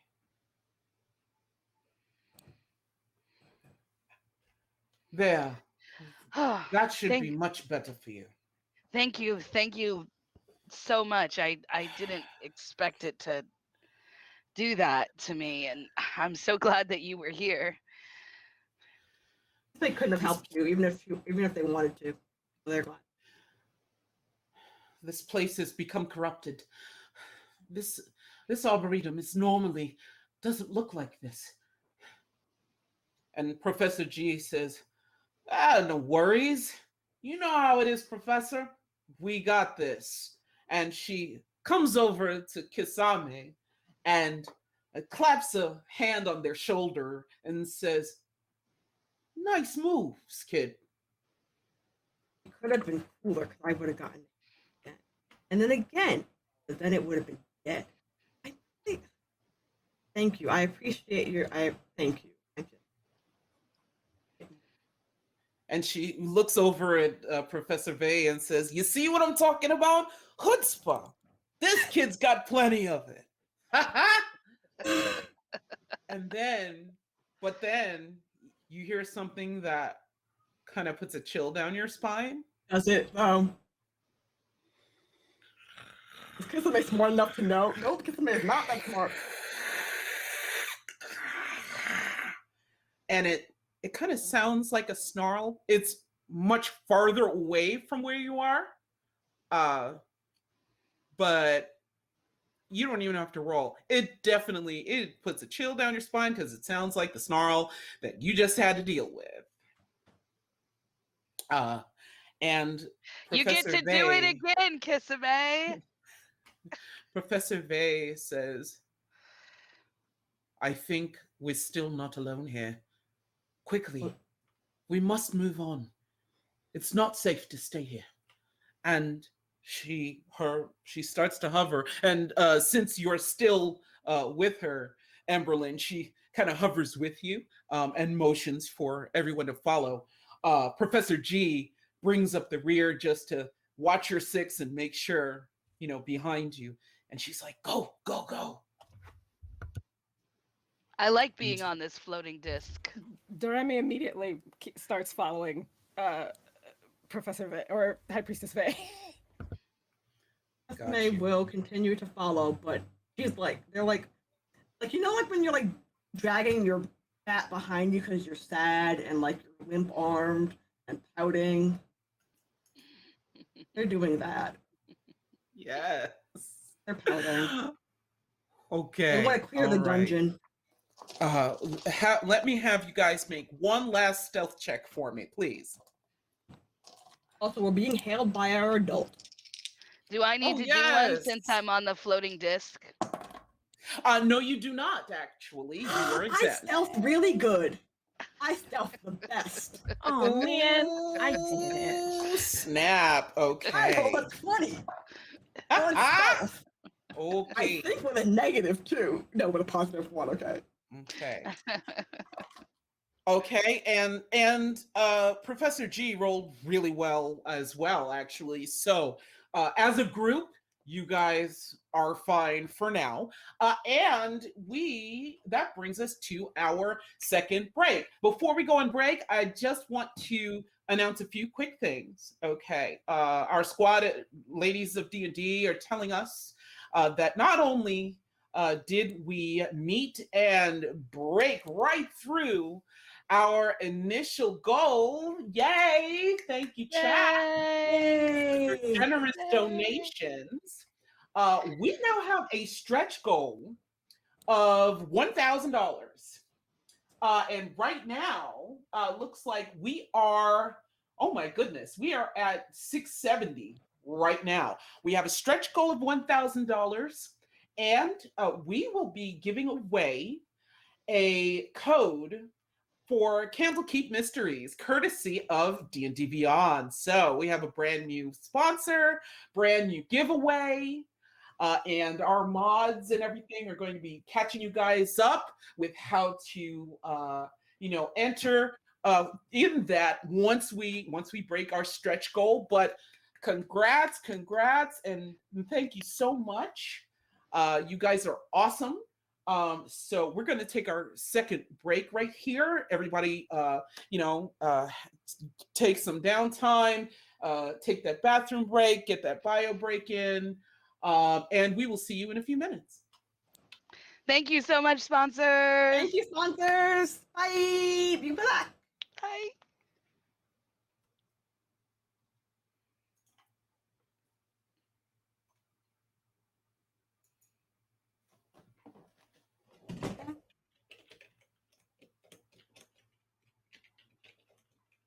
Okay, I'm gonna stop dancing.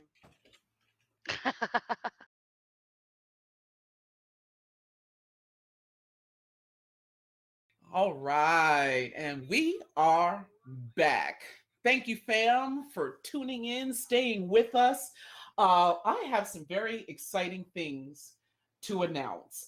First off, congrats are in order for our giveaway winners. Yay! Congrats to Marcus for our Norse Foundry dice giveaway. And congrats. Let's see. We also have our winner for the Dice YE set of dice, Van Zant. And that's Josh. I think I know Josh. Hey there, Josh. Congrats.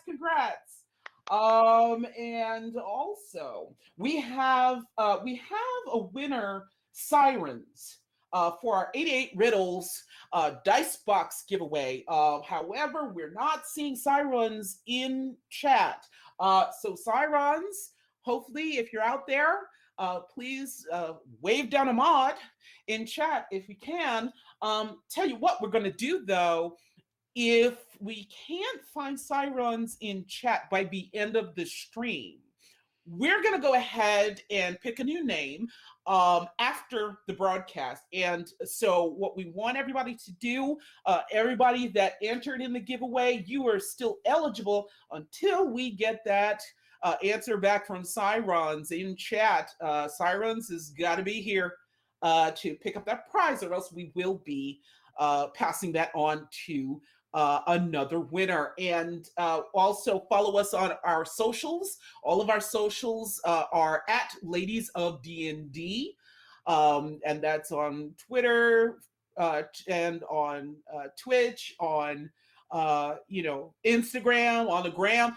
We're going to be broadcasting our follow-up winner if we don't happen to hear back from Sirens.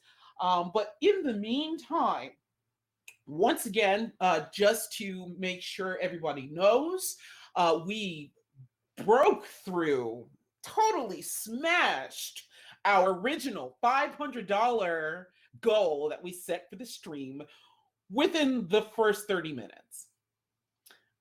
So congrats on that. We have a new stretch goal. Our stretch goal for $1,000. We are giving away a code to Candlekeep Mysteries. So folks, can't thank you enough, those who've already donated. If you are thinking about or on the fence about donating, I'll tell you, get in while the getting's good. And thank you to all of our sponsors, Dice YE, 88 Riddles, Norse Foundry, and now D&D Beyond. We thank all of our beautiful, wonderful, amazing sponsors for help making these giveaways possible. So with that, we are going to dive back into our story. And where we last left off, our adventurers had just defeated this enormous, grotesque plant monster that had this corrupted ichor pouring out of its wounds. And you were all making your way past this arboretum that is terribly, terribly overgrown. You started to hear snarling noises from farther away from where you are, but it's very similar to the plant monster that you just defeated.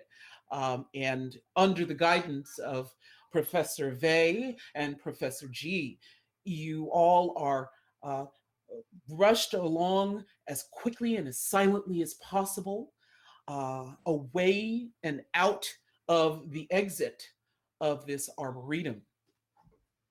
And the hallway that you come to next, it still has these sconces that Doremi had picked up on before, but they're flickering.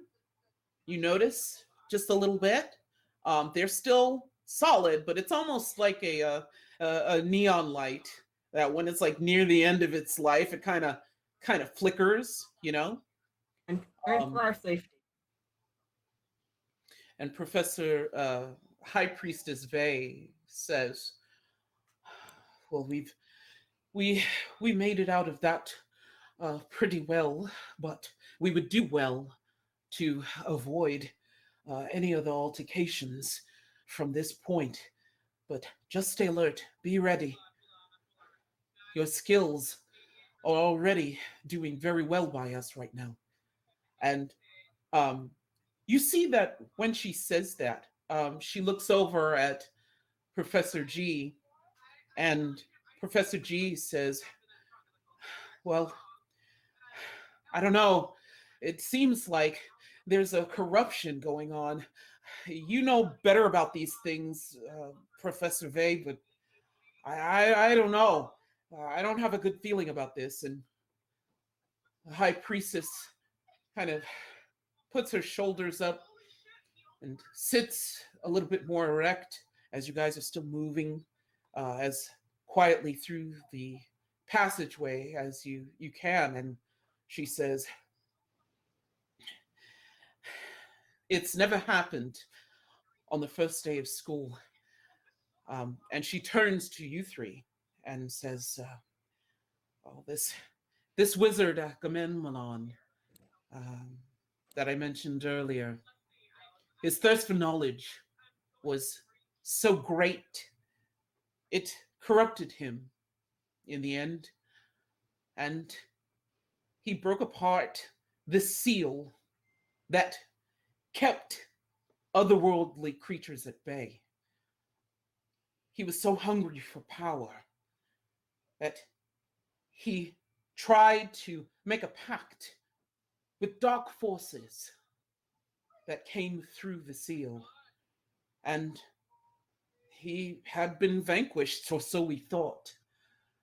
We had to use powerful magics, but In the end, peace prevailed and has done so for decades.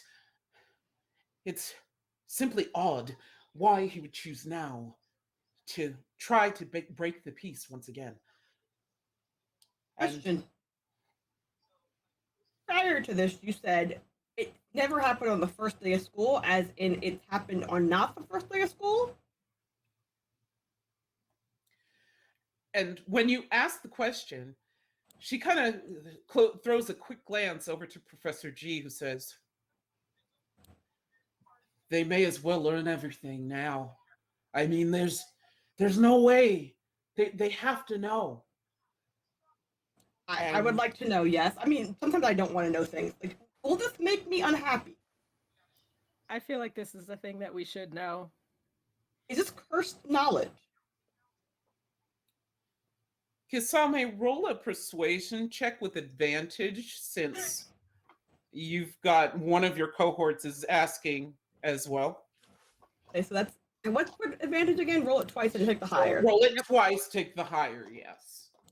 21. Okay. Yay! You see, your persuasion works after all. I was just like, uh, I'm very charming, actually. persistent, as it were. That works as well. That's also accurate. Yes. So you, with this stoic face that the high priestess usually has, you see her eyebrow twitch just ever so slightly. And she says, "Well, all right then, if you think you're ready. The founders of this school, because they had so much confidence in the younger generations of adventurers, they basically made this seal to make sure that nothing untoward could come from this rift ever again. However, every so often, a new dark force tries to find its way through. Most of the time, these forces are unsuccessful. However, our illustrious Headmaster Margrave actually recently took charge of the school, our last headmaster, and you see her face just fall to the floor. It is the most shaken that you've seen her yet. We got raided.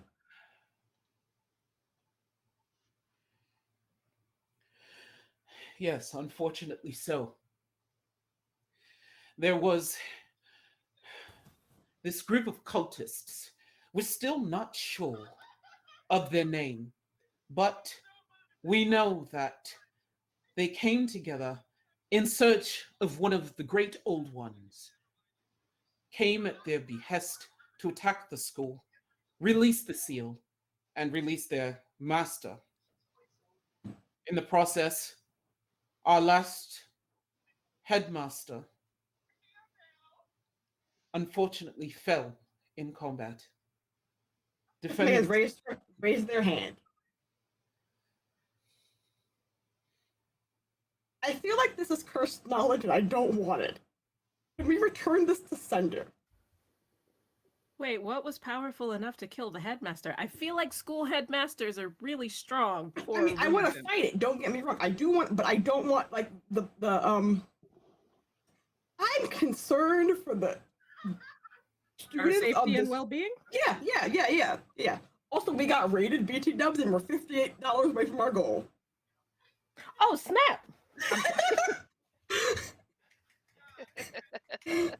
Oh, Thank you so much for the raid, Indigo Chameleon. Thank you, Raiders, for joining us, and thank you for your generosity. Oh my Now, goodness, we're at 55 viewers! Yay! when you say that, the High Priestess looks sharply at you. I mean, you feel like she is searching your soul. I'm being judged and found wanting. I'm used to that feeling. You can't shame me. I have no shame. It's true, I judge him all the time. She says, because you've shown great mettle in unfortunate circumstances, all I can tell you is that our headmaster was corrupted by the very energy that corrupts our surroundings here. And since then, we have put other precautions in place around the school, as you can see. And she gestures to the sconces. But even now, there's other forces that Agamemnon obviously is using against us. The trouble is we haven't seen hide nor hair of him. Usually his bravado precedes him. Oh, he's flashy. The last time we definitely saw him coming, put it that way. So he likes an audience. It would seem, although it seems that he's gotten craftier and kept himself more hidden in his ways now. Well, we can do one of two. I know, not to say that I'm like selfish or anything, but if you're a kind of person who likes to put on a show, there's two things that will get your attention. If everybody is there and if nobody is there. So we either have to give him an audience or act like he's not that cool so he feels like he has to show how cool he is. I mean, I could do both. I don't... Audience of one, and then I prove that he's not cool by hitting him a lot. Remember what I said earlier about the whole thing that magic people have so you don't hit us? Because we're a little squishy. Listen, also as Kisame will also look to the High Priestess and Professor G. Professor G, I think you're the coolest thing in the entire whole universe. I want to grow up and be you when I get not small. That's true, I said that earlier. You called that. You called it. Has the PTA or like the Department of Education ever like stopped by, done a like check? Actually, now that I think about it, my mom never did get a PTA flyer. Has there ever been like a parent-teacher conference where you talk about the future of your students and what you're doing here? I'm just like, they're just concerned for other not big and hitting good students. It's the little people. I'm concerned about the little people. Hey, has the student union brought anything up? Because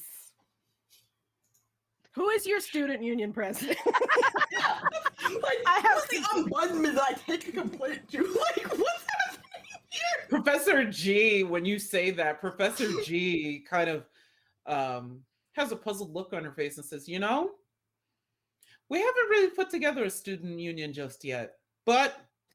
Is your staff union? Hey, Amberlynn would be really good for student union because they have clerical abilities. That was great. That was a good one. That was a good one. And thank you very much, everybody. Thanks for coming out. Yep, that's us. Here we go. Okay. We're done. We're done. We quit. We're out. Nothing will be better than that moment. Woo! Yes. Well, if we live through this, maybe we'll create a student union. I would definitely be doing that.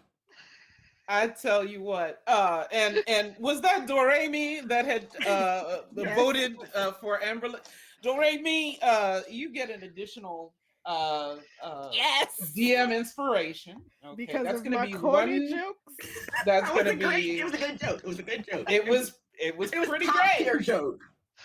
Yep, and that's gonna be one reroll of any die at any time during the rest of the game. Actually, sorry, I had made a note to myself. Kisame, they also get one DM advantage because of their adherence to can I punch the sky? Can we do that? And that's still a goal, by the way. Like, that's still a thing I would like to do. Alternatively, Kisame will not turn down the opportunity to punch the bad guy into the sky and then pile drive him into the ground. Hey, if it works, Woo! it works. Like bat them Yep. up into the air and then like hit them down to the ground so it makes a giant crater. Or someone throw me into the air. Like, listen, I just want to go up and then come down and make a giant hole. Because it has like small dreams, the small like things. super Saiyan style, like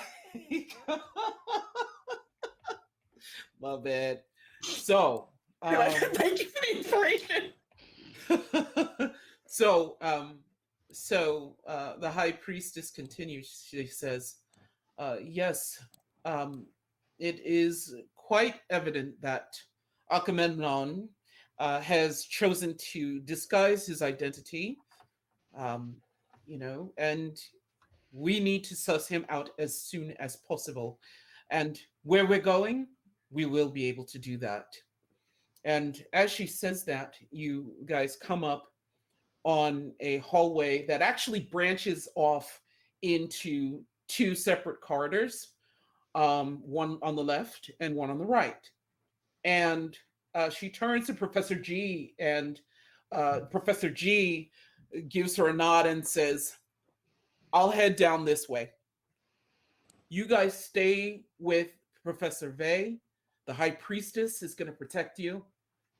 And she looks directly at you, Kisame, and says, "What do we always say?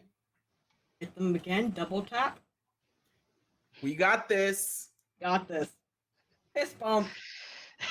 And then she goes off down the right-hand corridor, mace at the ready. And They're so cool. now, you see the High Priestess is holding the map, and she has a dismayed look on her face. And as you peek over her shoulder, you're starting to see that now you still see the blue dot from the "you are here" dot where you originally were. It's still a blue dot where you are now. It's moved to your current location.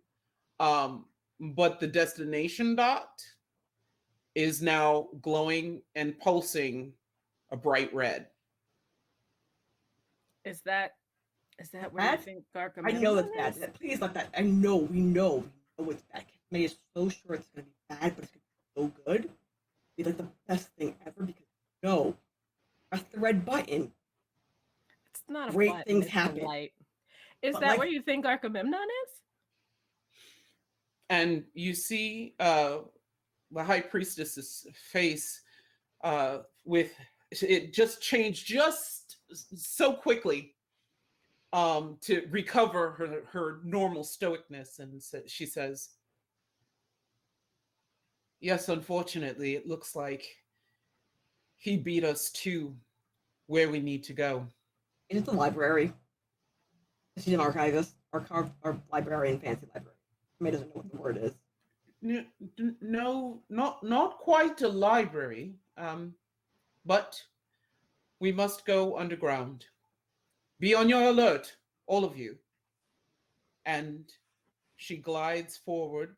By now, she's let you get down, Amberlynn, and start walking. But we're going to go. Say again. Makes dismayed because if they're underground, they can't hit someone into the sky. You just have to try harder. I know, I do. What am I talking about? For a moment, I didn't believe in myself. I could clearly fix this problem. We'll bring it back around. Don't worry. We'll get you back to your regular self. Nicely said. Nicely Thank you. said, Durham. You're right. So Confidence. now, we're Confidence always. And so now you're moving through the left corridor, and the High Priestess says, "We're going to remain as quiet as possible." And if you guys can all give me stealth rolls once again, please. Ooh. I mean, I can try. Oh, I have advantage, right? Yes, you do. So I Yes, you will do. use my advantage. I will not. All I will right. take that 6. I will eat that 6. You will be happy from it. Wow. All right, 19 or 20. Hey. I guess I'll take the 20. Okay. So advantage is all good. All right. So Kisame, you do have an advantage. Nope, listen, you're only as stealthy as your least stealthy member, and Kasami is definitely the least stealthy person you've ever met. Okay. All right. Well, fair enough. Actually, yeah, there's a roll on my side that I needed to do. And I took that one of 3 disadvantages that I've actually been I sent forgot you had disadvantages. DM disadvantage. So yeah, that helped you guys out. You guys are lucky. That's a good one. Yay! Thank So, you, listeners. Please Yes. donate more disadvantages. We appreciate every single one of them. The Yes. chat wants you to live. Okay, so Thank you. So you guys are continuing, and you start to feel the ground start to slope downward just ever so slightly. It's not a sharp decline at all, but it seems to spiral a little bit and just have a gentle descent as you go. No sledding. And as you proceed forward, the sconces with the runes, they're the ones that you're passing by right now still have these. It's a blue, gently glowing rune of protection. And as you continue, though, all of a sudden you start to see a reddish glow, and you keep going. It feels like you'll be walking on forever, but about several minutes later, you start to see some of the sconces starting to turn red. So all of a sudden you'll see a blue one, and then you'll see a red one just appear. High Priestess Vey.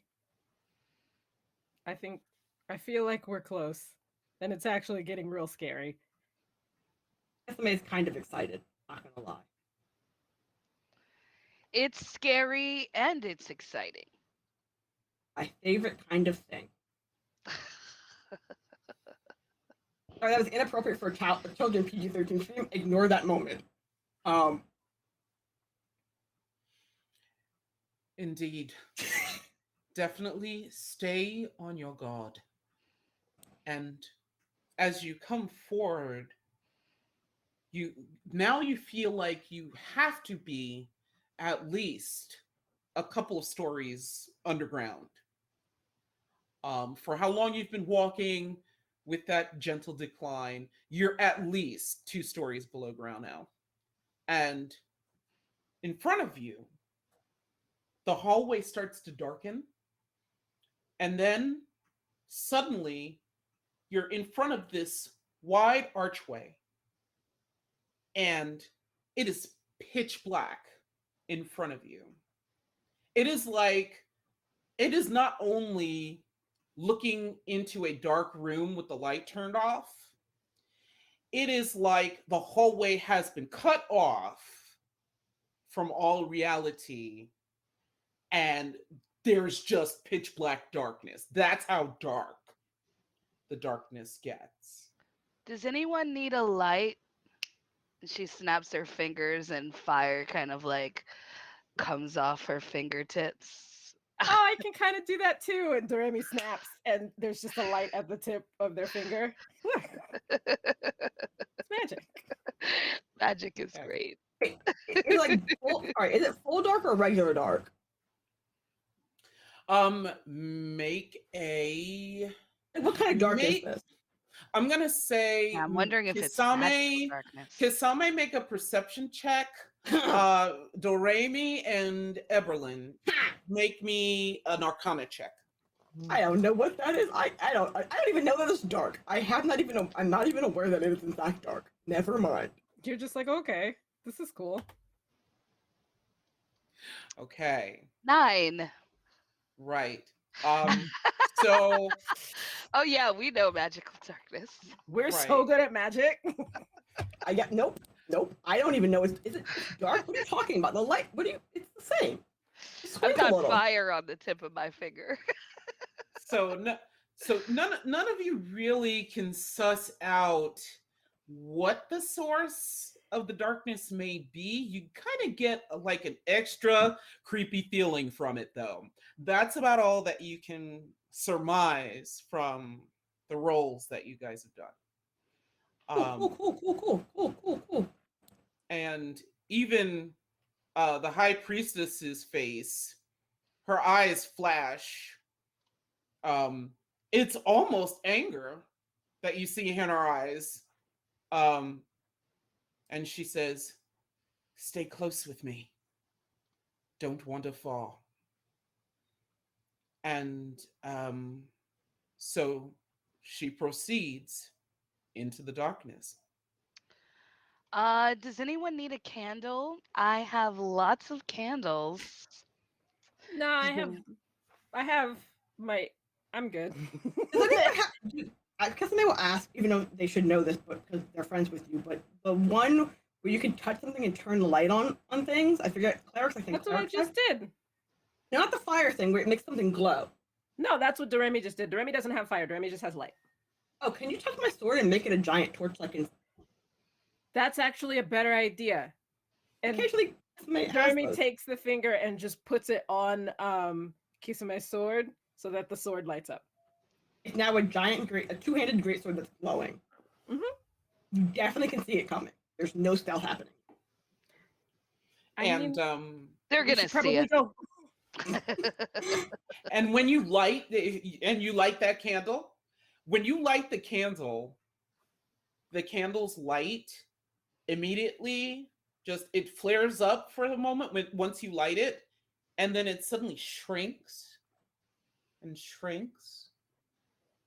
And it's almost like one of those candles where it's brand new, and sometimes it's hard to light it, and the flame just goes right back out. The closer in that you get into this area of darkness. Matter of fact, now that you are in it, let's go ahead and bring up our new map. Oh dear. Also, is my magical light from my sword going out as well, or just the fire from the candle? You see that the normal amount of light that it normally would throw around you, it's nowhere near. Not nowhere my 60 feet. near. Not my 60. Okay, cool. Nope. So, with that, somebody is not afraid of the dark, and you can't prove anything else. Correct. So, as you proceed in further, okay, you guys are going to start out right about here. So, if I can have you guys, Wait, where's here? I'm going to ping that. There we go. Yep. So, and you guys have entered from the south there. And so you come out into this chasm. It looks like you find like an open pocket in this darkness. And by now, Professor Vey definitely has a look of recognition on her face. And she says, "Yes, this darkness, it definitely is not normal. It is magical. And unfortunately, I do not have the means with which to dispel it. I've actually tried." And she's like, you've heard her like whispering incantations under her breath as you guys are inching forward. She's been trying hard to dispel this. It is not going away. Somebody will not heckle you. It's okay. You're trying your best. Also, somebody will also poke the things that are on the ground because they can see that. I don't know what that is though. What is that? Is it? Well, when you come close enough, you kind of, especially right where you are, Kasame, you can see this is actually, if you walk closely enough to it, you almost bump into it. It's the base of what appears to be a pillar in the room. No, not the purpley thing. The white stuff on the floor. They're standing. Oh, that's Yeah, that's actually part of the floor. Oh, okay. So that's Not spider webs. Yes. Not a giant No spider. spider webs. Not a giant spider. Cool. I mean, that's fine. It would have been fine. I would have killed it too. But I mentioned one earlier, so because I wanted to make sure that they hadn't done something bad, like giving the GM an idea. Real talk, out of character. Your GM just hates insects as Okay. well. Yeah, no. I don't think I put it down on my sheet. Oh, I just Total gut check. Yes. There is not and will not be any insects in this adventure. Sorry, chat, if anybody was expecting that, but yeah, no. So, but High Priestess, there being with you, leads you around this side, and as you come past this alcove here, I'm gonna have let's see, who's got a good can you guys tell me who's got what are your passive perceptions one more time? 17 for Doremi. Ha, 8. 16. Okay. Perception So through. I never can see anything. I never can see anything. Well, this is hopefully that's when your squad will guide you. I tell you that. You're there to punch things. We're there to find the things for you to punch. Yes, I like this. This is a good. This is a good team effort. $888. Woo! Yay! All right, Wow. I'm like lurking in chat team. So as the High Priestess leads you past this alcove, in this alcove, you happen to see, for those that are Avengers fans, if you realize how the infamous gauntlet was just sitting on a pedestal, right? Okay. on a pedestal, you happen to see it's a very shiny gauntlet. It is so chrome and mirror-like.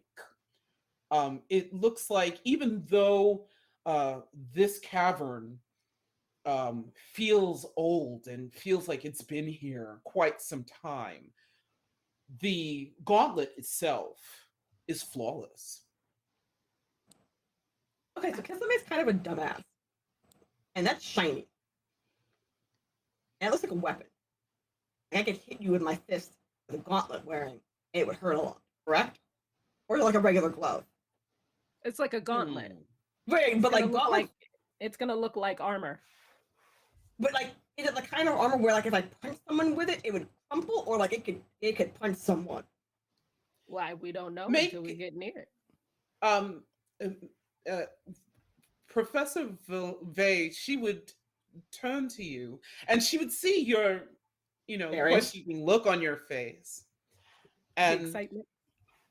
If you wish, if it calls to you, why not? You can go ahead and pick it up. To Kasame, she says this. Kasame's gonna be out loud, like even as they walk towards it, like, even as they continue. This is a trap. I know this is a trap. It's really gonna be fun. You're gonna do it anyway. Go ahead. I'm not even gonna say sorry. I'm gonna turn to my team, my friends. We know you. Sorry. It's okay. Okay. Are we in this together? Are we doing this? No, no matter what happens, we're okay. Cool. I am here for you. I am here for you. I will poke the glove with the gauntlet with their great sword. And like kind of like do the thing where like if it's like upside down, they have like the sword like this and like pull it towards them and like turn it around and like examine it and like maybe sniff it and definitely not lick it, but definitely like attempt to like check that it's not going to set her on fire. When Doremi looks at High Priestess Vey and go, no, they do this all the time. They're really weird about stuff. It's okay. It's better things to hit someone with. It's like they're saying this to Professor Vey. You can't just leave good armor sitting around. It's quite all right. And Kisame, roll me an investigation check. Are we sure? You did it. You got to do it. You got to roll it. Okay. No, All right. That 10. that's it's a flat 10. This is a regular old 10. that's fine. It's actually enough. Easily done. When you investigate this gauntlet, you turn it over, and it feels it has heft to it, obviously. And it is definitely a gauntlet for a full-grown adult. I'll make it And work. I'll grow. you notice though that it's warmer than you expected. And suddenly you feel this warm feeling go through your arms, but it's not uncomfortable. It's actually quite comforting. And in your mind you hear,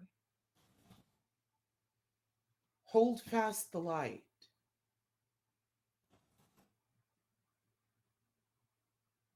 Okay. So Kesame is a changeling.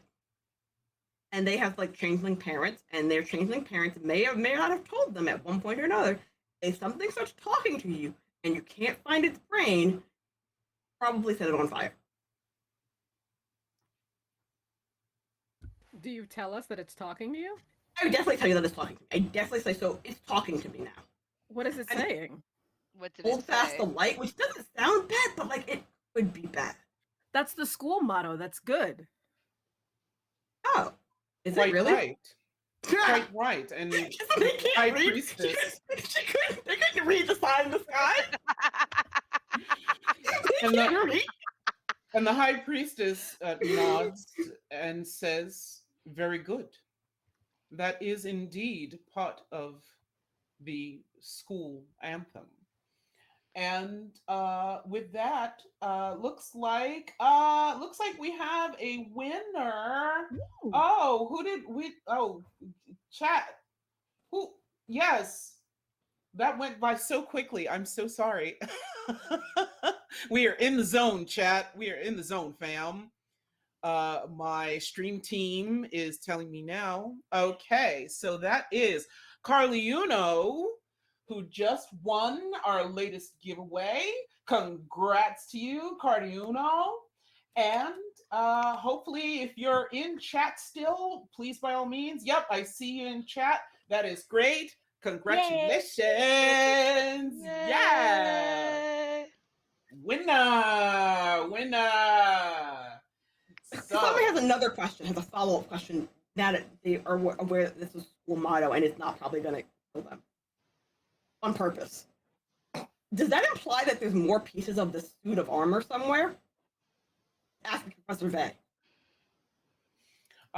in answer, she is as you were telling the others that you're hearing this voice coming from this gauntlet. She actually has already moved on. She's moved over to a second uh, Alcove? alcove here. Yes.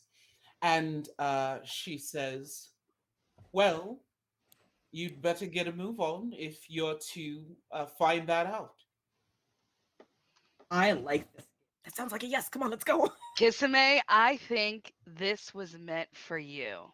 I believe in this Easter egg hunt. The prize will be amazing. And they don't rot. And in this second alcove, you happen to see there is an orb. It lays dormant, except for just this swirling fine mist.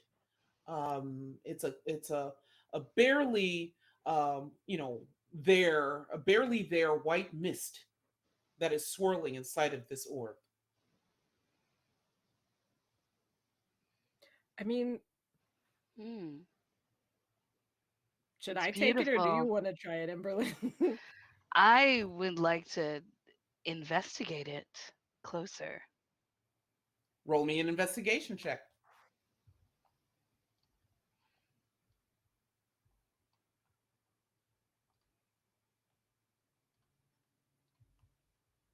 13. Okay, that's fair enough. And when you take it in your hands, and it's a pretty big orb. This is a big meatball. Uh, the size of it is about the size of a grapefruit comparatively. And it's you can see it's simply made of glass, except for this swirling that's occurring within it. And then suddenly you start to see the mist eddies a little bit within it. And at your touch, it starts to glow. Just this bright golden glow. And where you're standing, you notice if you check over to the side where the darkness is still kind of swirling unnaturally near you, it doesn't quite recede far, but you can tell this is definitely a magical item.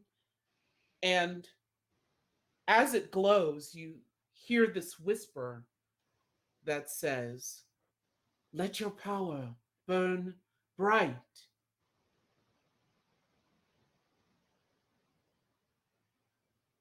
I produce flame on my hands to see what happens. And as you do, the orb reacts. It's almost like for lack of a better reference, it's almost like the orb recognizes that, yes, indeed, you are a magic user. Congratulations. So, but it definitely recognizes you as a magic user, not just a casual observer. That's the sense that you get from All right. Um, Priestess, what do you make of this object? This is the reason why we need to entrust students to be able to wield these items. These items of power can only be wielded by students of the school who have committed to their education as adventurers and who are able to break the code or dissect the code of the seal. In order to repair the seal, one must identify and attune with these items, and then they will be used to be able to repair the seal, thus repairing the rift that has opened up around the school. And so, Second grade, Oh, nice. oh, hey, we're 200 getting followers. paid. Nice, very nice. Welcome, Raiders. Welcome. We are deep in it tonight. We have an exciting adventure that we are Yay. playing through at the moment. And our brave adventurers have just come across a few magical items that just may help them on their journey. So to continue, the high priestess glides forward, and there is one more alcove that she drifts past, and she simply says, "Come along," and continues through. As you walk past this wall here, and I'm pinging it, okay? Everybody give me perception checks, please. Okay.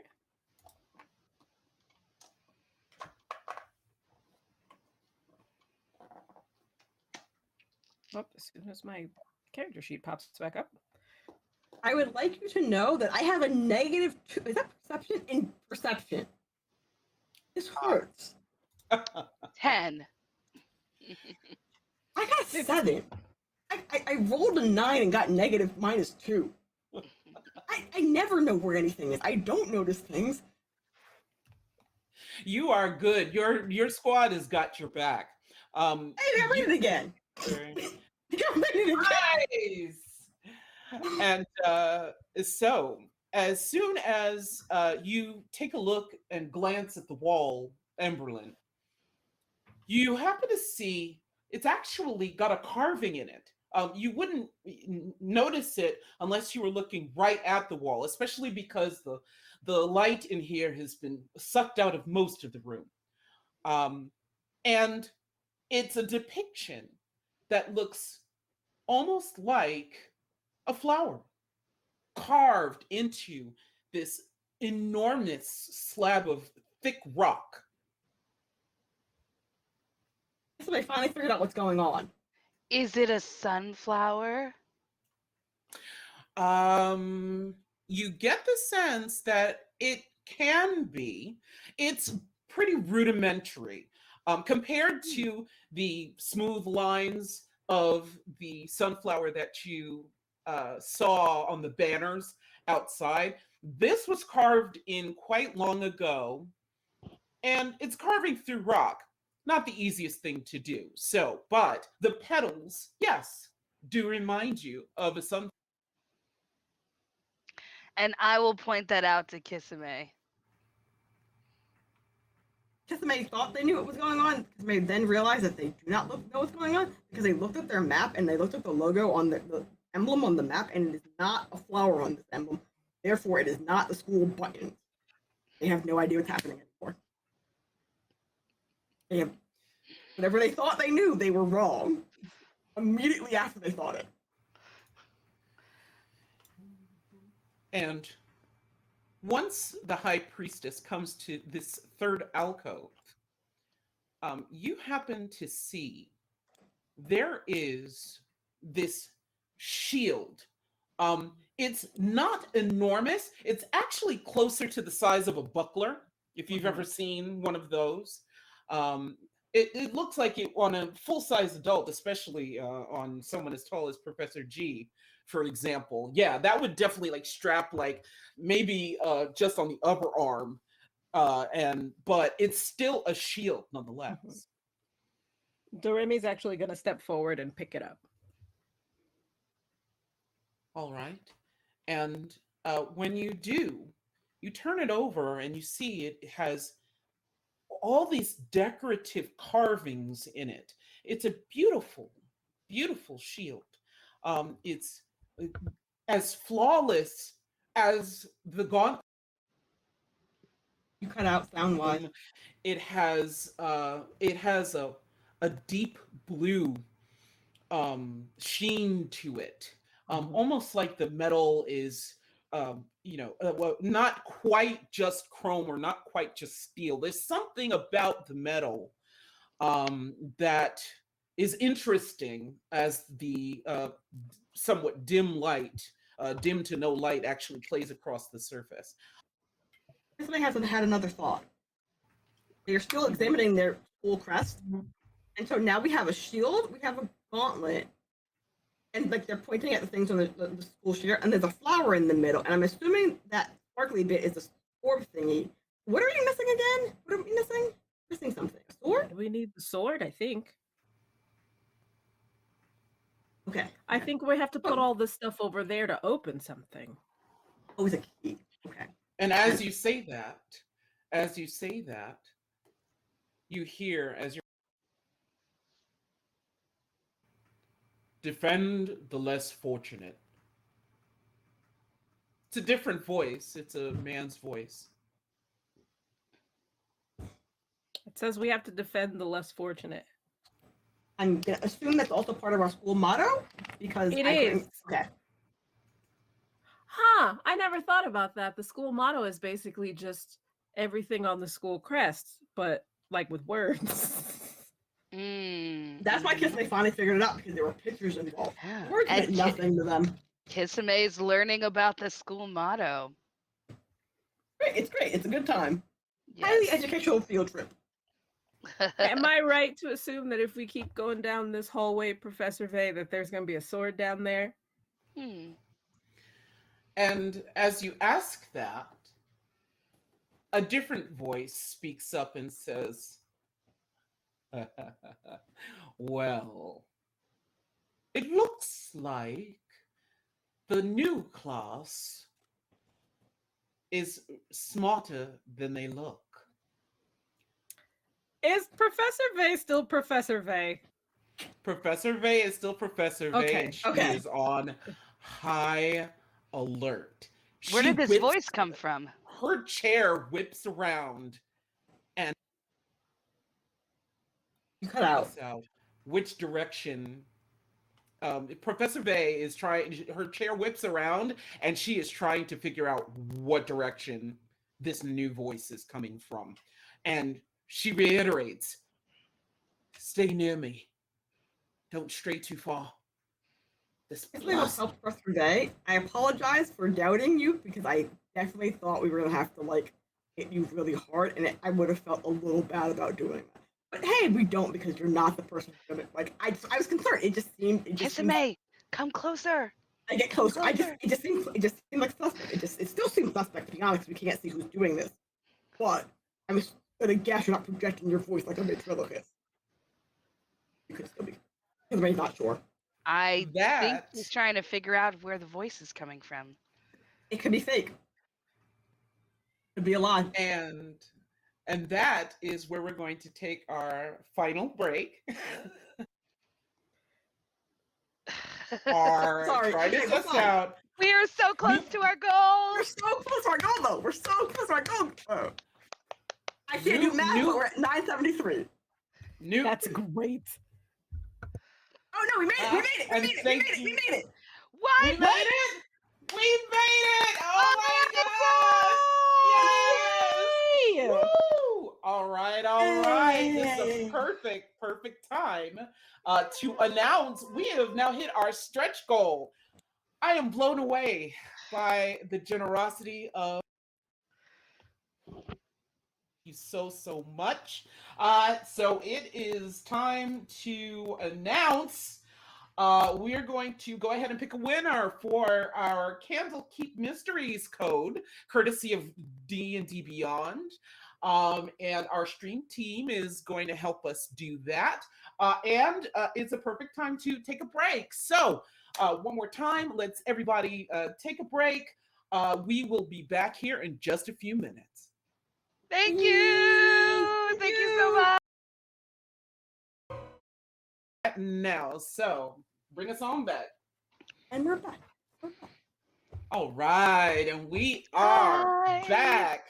And We we're back. are so happy. We have smashed through our stretch goal of $1,000. Thank you so much, chat. Y'all are so generous. Thank you for that.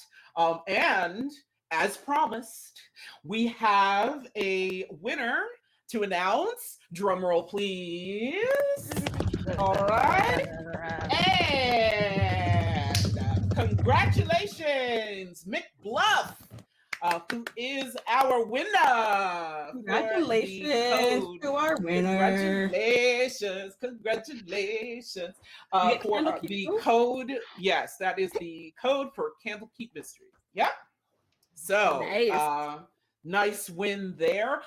We still have not heard back from Sirens. If anybody is their cousin, their friend, Their you know, play their cousin? neighbor, kindly play tap them cousin. on the shoulder to get back with us in chat to claim their dice box. But if by the end of the stream we do not hear back from them, we will indeed be picking an alternate winner for the 88 Riddles dice box that was donated to us. And so stay tuned on our socials to follow up. We may be picking that alternate winner soon. Other than that, we're going to get right back in it. So also, just a quick thing, as you may see in chat, our wonderful mods are reminding us we will be raiding Critical Bard. So please to stick around. Looks like he also will be helping to donate to Black Girls Code. So my team tells me. So it's a worthy cause. If you're haven't been able to get in your donation here, Critical Bard, as you know, his channel is great. And even if you haven't signed up and subscribed to his channel yet, please give him a follow because he is outstanding. He's an outstanding POC creator, and we love him so much. So, now to get back into our adventure, the last we left off, our adventurers were starting to put together the different aspects of these magical items that they had come across. And suddenly, a voice came out of the darkness and addressed them. And it looks like the new class is smarter than they look. And everybody roll perception check for me at disadvantage. That's cruel. I am hurt. You're trying to perceive the source of this one voice. 19. And you've got all of this. Look at that! You see? Hey! I want stream to understand that I rolled a 7 and a 6. Wow. I see nothing. And I know nothing. I am. So, Amberlynn, when you your magical light just cannot pierce the darkness, but you happen to see a swirl eddy out of the way, and suddenly you see an individual, and they are actually they have it looks like they have like this scaly skin. You see these two gleaming red eyes peering at you out of the darkness. And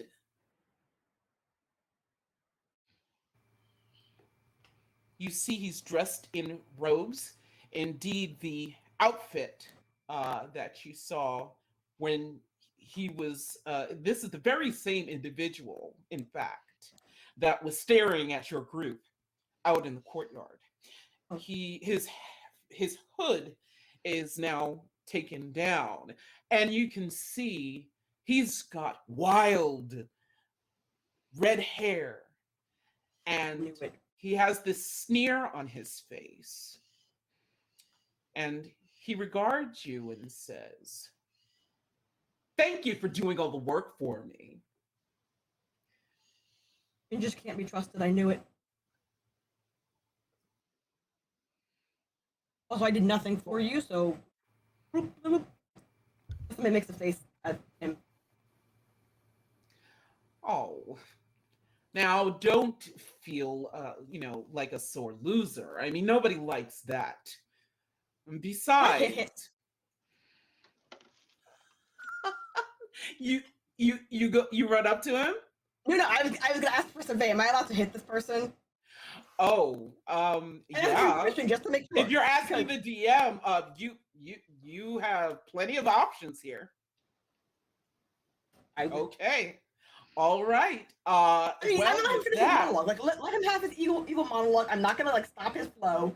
But Kisame's bouncing in the background, waiting for the moment his monologue ends. While Kisame is bouncing, Dormy is like, no. Like, I know you want to punch him, but it's a thing. Like, people who are performers, you gotta let him get that out. Once he gets that out, he's gonna run out of juice, and you'll be fine. Just give him time. Yeah, and then I can heckle him. Look, listen. The more he talks, the more I can heckle. And I know I don't have vicious mockery, but it's the same thing. And as he strolls out of these mists of magical darkness.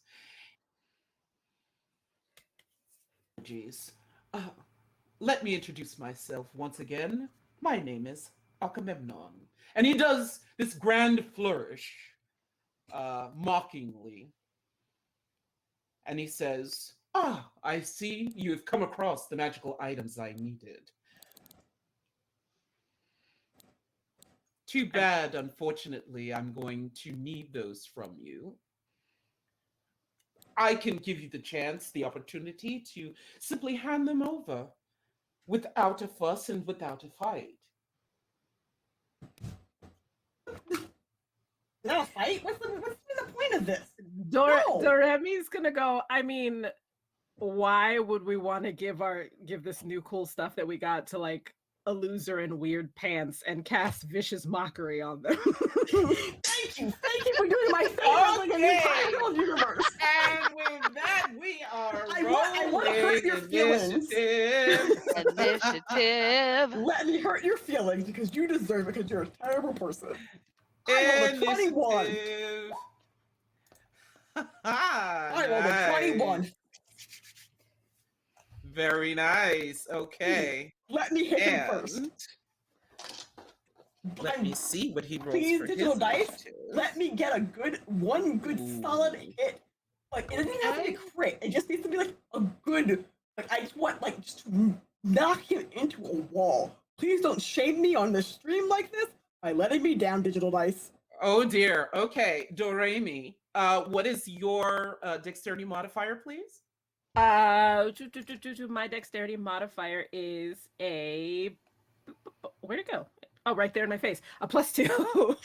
Okay, got you. So we're going to go ahead and make sure. I think the old numbers came up, so bear with me just a sec. And we're going to make sure that we've got the correct numbers for you.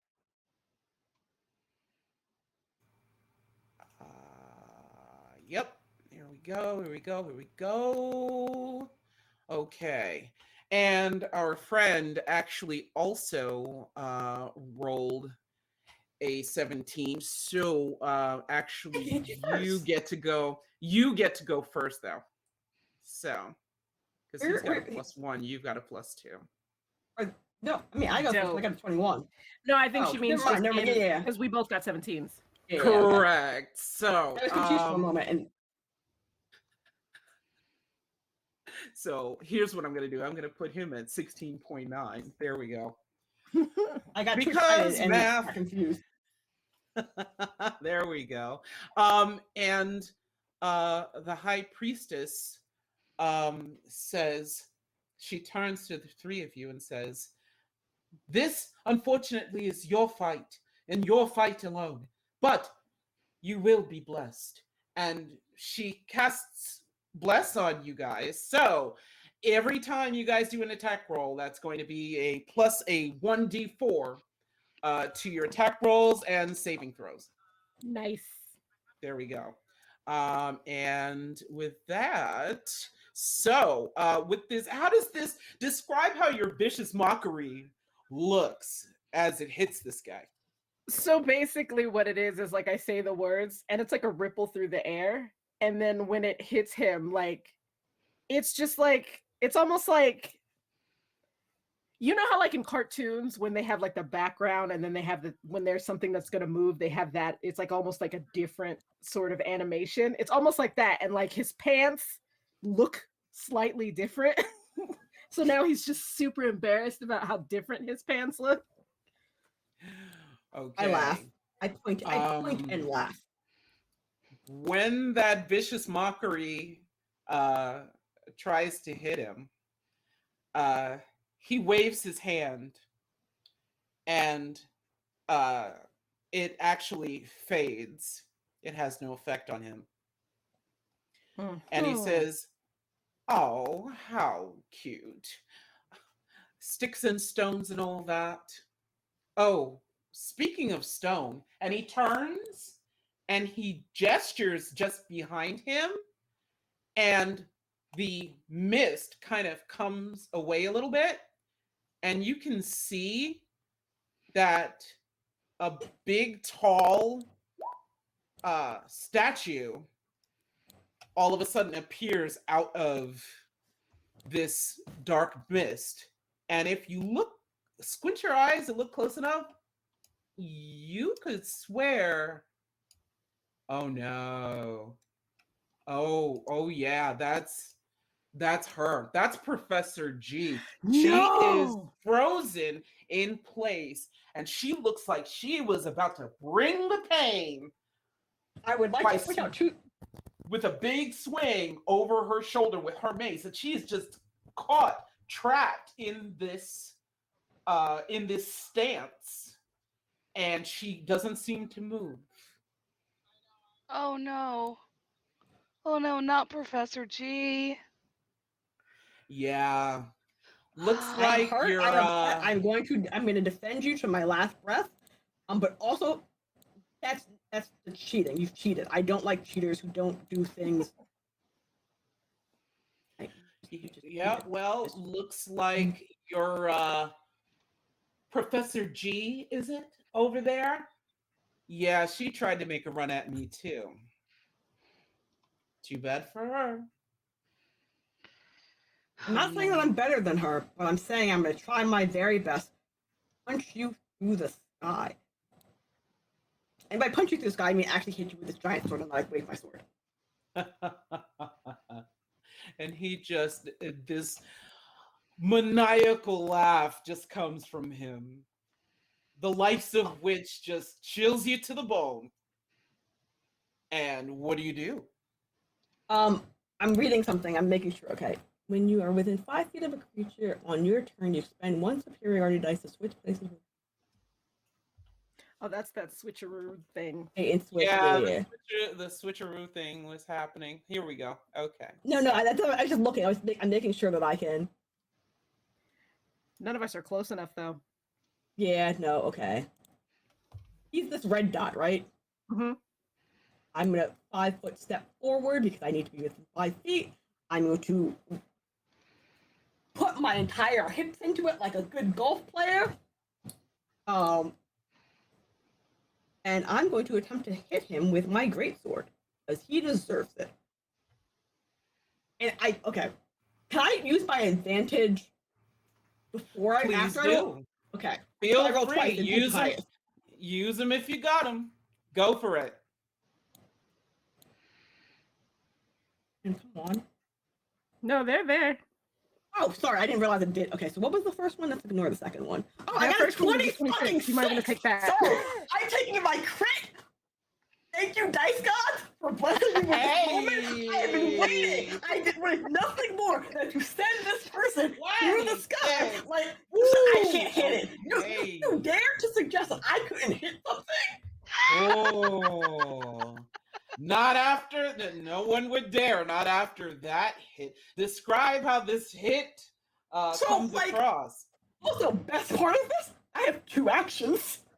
So, in a moment, I'm gonna do the first one. So the first, like, I'm going to swing, and I'm just like, it's like full hips, like Tiger Woods would be proud of you, and like swinging, like attempting to like leave him in half. Like it's just sharp object, meat, fleshy middle bits. Go for it. I'm going to cut you in half. Try me. You thought I couldn't hit you? You stood there like an idiot and taunted me? Please. Come at me, bro. And as you swing on him, he just gets rocked by this hit. And he I mean, that brings him down to a knee, but he's just snarling at you at this point. It's almost like he's gone feral. Listen, I have 2 attacks. I'm gonna use my second attack to literally come back because like now he's on his knees, so now he's like perfect height. I'm gonna T-ball his head. Please God, Dice Gods, give me something good. I know it's not gonna kill him, but it's still the thought that counts. Try. It's a 15. I don't know if 15 hits him. Unfortunately, 15 does not hit. So when you go for your second swipe, he ducks out of. You didn't even see it. Oh, you're running away like a toddler? He goes and he takes out a scimitar. He actually swaps away your sword with a cling, and he says, "Oh, that's enough from you." Do you have any other movement or any actions? Let me see. Oh, No, I have something else. Because I have Great Weapon Master Attack. On your turn, when you make a critical hit with a melee weapon, you can make one melee weapon as a bonus action. So I'm gonna hit him again. I forgot. Go for it. Go I for please. it. I'm going to continue to attempt to T-ball his head for the second time. I love this. 24. Yes. Not critical, Yes. Okay. So 24. 24. So I feel like this whole game has been culminating to this one point. Mm, I've mm. never been so happy in a D&D game as I So am as right your now greatsword- because my dreams have come true. Your greatsword cleaves into his shoulder, and he just lets out this guttural growl, and he's looking rough, like he's coming out of his mouth, and it's not even red blood though. It's like this dark ichor that's coming out of his mouth, and he's like he stumbles and he says, You're gonna pay for that, you. Oh, and Name calling his gets dad- hit again. Talk shit, get hit. You tried to monologue and taunt me and said I couldn't hit you. I turned around and pointed to my team. They dared me. They said I wouldn't be able to hit you. Well, see, I proved them wrong. The guys are on my side. I knew they were gonna hit them. Nothing can stop me. Amberlynn whispers that to Durame. I mean, they hit everything, so it was bound to happen. Right, yeah. and if that is your turn, Yes, that is my turn. I definitely want to do. okay, all right. I believe dead? Is he Amberlynn. dead? Yes, I am Okay, going go on. to toll the dead. My other favorite thing. I used to be playing a bard. Yes, and describe to us how your Toll of the Dead looks when you do this. I point my finger at them and I say, "How dare you harm my friends?" And this black energy like shoots out at them. Okay, and I'm sorry, you cut out. that is a wisdom saving throw, correct? Correct, yes. Okay, that is a 19 on the die. Ah, Hey, I have a man. second question. I realized something. I have bless. Although, as my team Okay. is reminding me, I have 2 more DM disadvantage. How about we go ahead and Yes! here we go. Oh boy, that's a nat 20. Oh no! Oh, That is a nat man. 20. It's fine, So it's fine. Don't worry about it. Don't worry about it. I just want, so obviously it needs to be hit a couple more times. unfortunately, Oh, that does man. not hit. He still spits out blood, but he just laughs at you and sneers. Is there anything else you'd like to try on your turn? I am going to. Oh, never mind. I can't cast another spell because I'm not allowed to do that.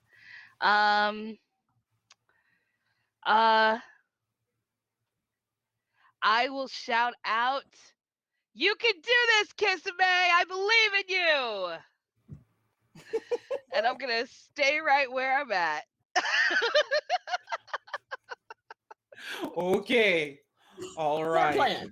So next up, Doremi. It is your turn. All right, so Doremi is going to. Doremi's kind of mad because you kind of just got rid of my. Doremi's gonna come up a little bit, just within 30 feet. And Doremi's actually going to.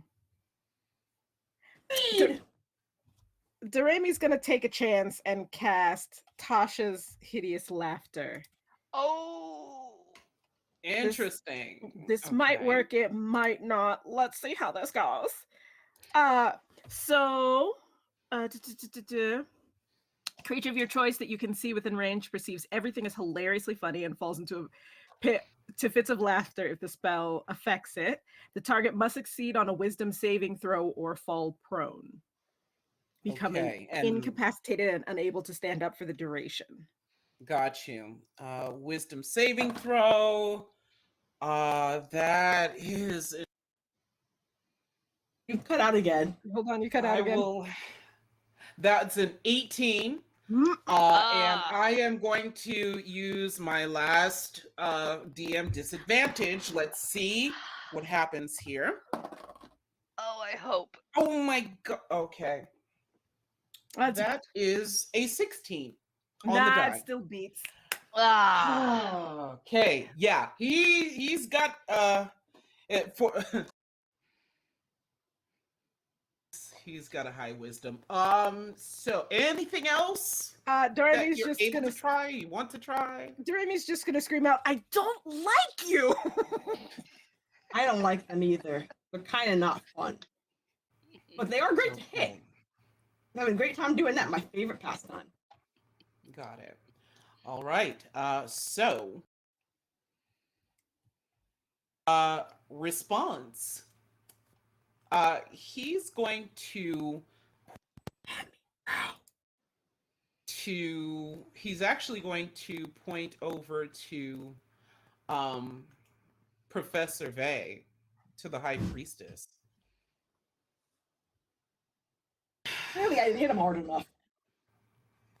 Maybe you need to just go away for a minute. Clearly, I did not hit. Actually poof out of existence. You turn around and she's not there anymore. Oh no. Oh no. Somebody's literally looking at him, going, "Clearly, I didn't hit you hard enough because I'm still here with this sword right next to you with the ability to hit you again." And yet, that's what you chose. And he laughs his maniacal laugh at you. That's all he's doing right now. The next roll that I'm doing, let's see. Ooh, baby. Okay. Oh no. Okay. So, next thing you know, you start to see out of the corner of your eye, and that's probably going to be Kisame, since you're you're the furthest out. All of a sudden, you see movement out of the corner of your eye, and when you look, you see Professor G is actually slowly starting. And you hear her just scream, and even though she's in pain, now it seems like she's able to move again. What the?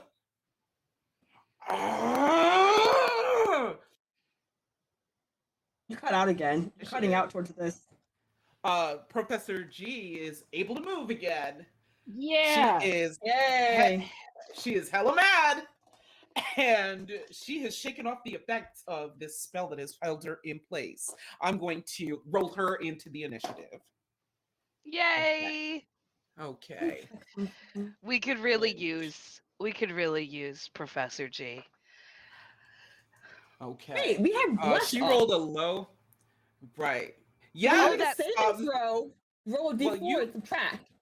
Well, you guys are No, blessed. We're not blessed. her. It's Bane is the one that I use. Oh, We're okay. blessed, so we can add Yeah. a d4. Oh, okay. Bane is when you subtract one. Okay, I was like, wait. Correct. But we I can knew that only add happening. a D4 to an attack roll, and Right. and ours were saving throws, so it doesn't Right. count. Okay. No, attacks. It's saving attack throws. rolls and Well, saving it's- throws.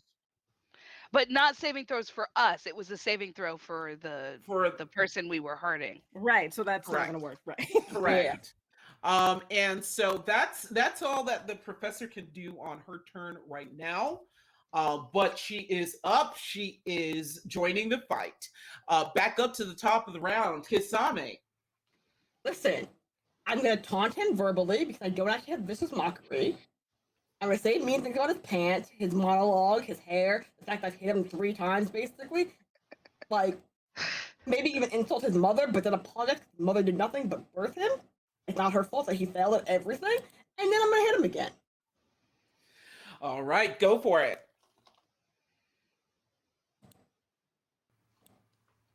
And so then I roll a d4, right? Yes.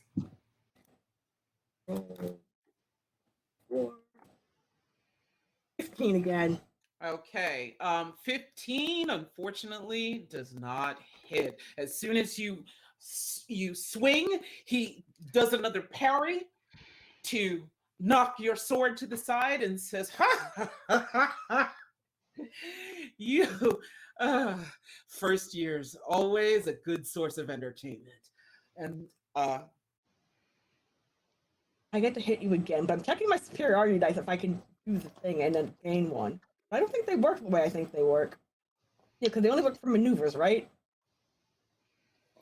to my knowledge, I believe they do work for maneuvers. Not sure about the, but Oh, that was fine. I'll just take my second attack, which is 26 for another crit. Again, sir. I'm looking at you. This is what it is. They like swung the first time. He ducked, and he started like taunting me about first year's being good entertainment. And like while he's taunting me, like mid sentence on the backstroke, I just like go for the headshot once again, hoping. And as I do it, well, let's see how entertaining I am without your head, and see if I can knock his head clear from his shoulder to get up to 12 plus 6. okay. And so He's that's alive. 18. That's 18 altogether, correct? Yes, Okay. I think so. I can't math actually. Um, So thank you. how would Kisame like to describe Oh my god! this Oh my god! this downfall Listen, right here? I'm not even. Go I'm for not. it. I like literally, as he is like taunting me about first year being good entertainment. Like he's so busy running his mouth, he does not realize that I pivot on my foot and like on the back side. And the thing about it is, I don't hit him with the sharp side of the foot. No, I hit him with the flat side just so it hurts a lot more. It covers more ground, and like there goes his head. Like I'm sorry, there wait like it. Off the thing, and like he's frozen mid sentence, mid talk. I'm like, you chose the wrong one to not banish. I told you I was gonna hit you, and you were like, nah, they're not gonna hit me. They can't hit me. There's nothing. And I'm like, try me. You make this tremendous swing. And he just looks incredulously at his own blood. He can't believe that a bunch of first years beat him down so badly. And he says,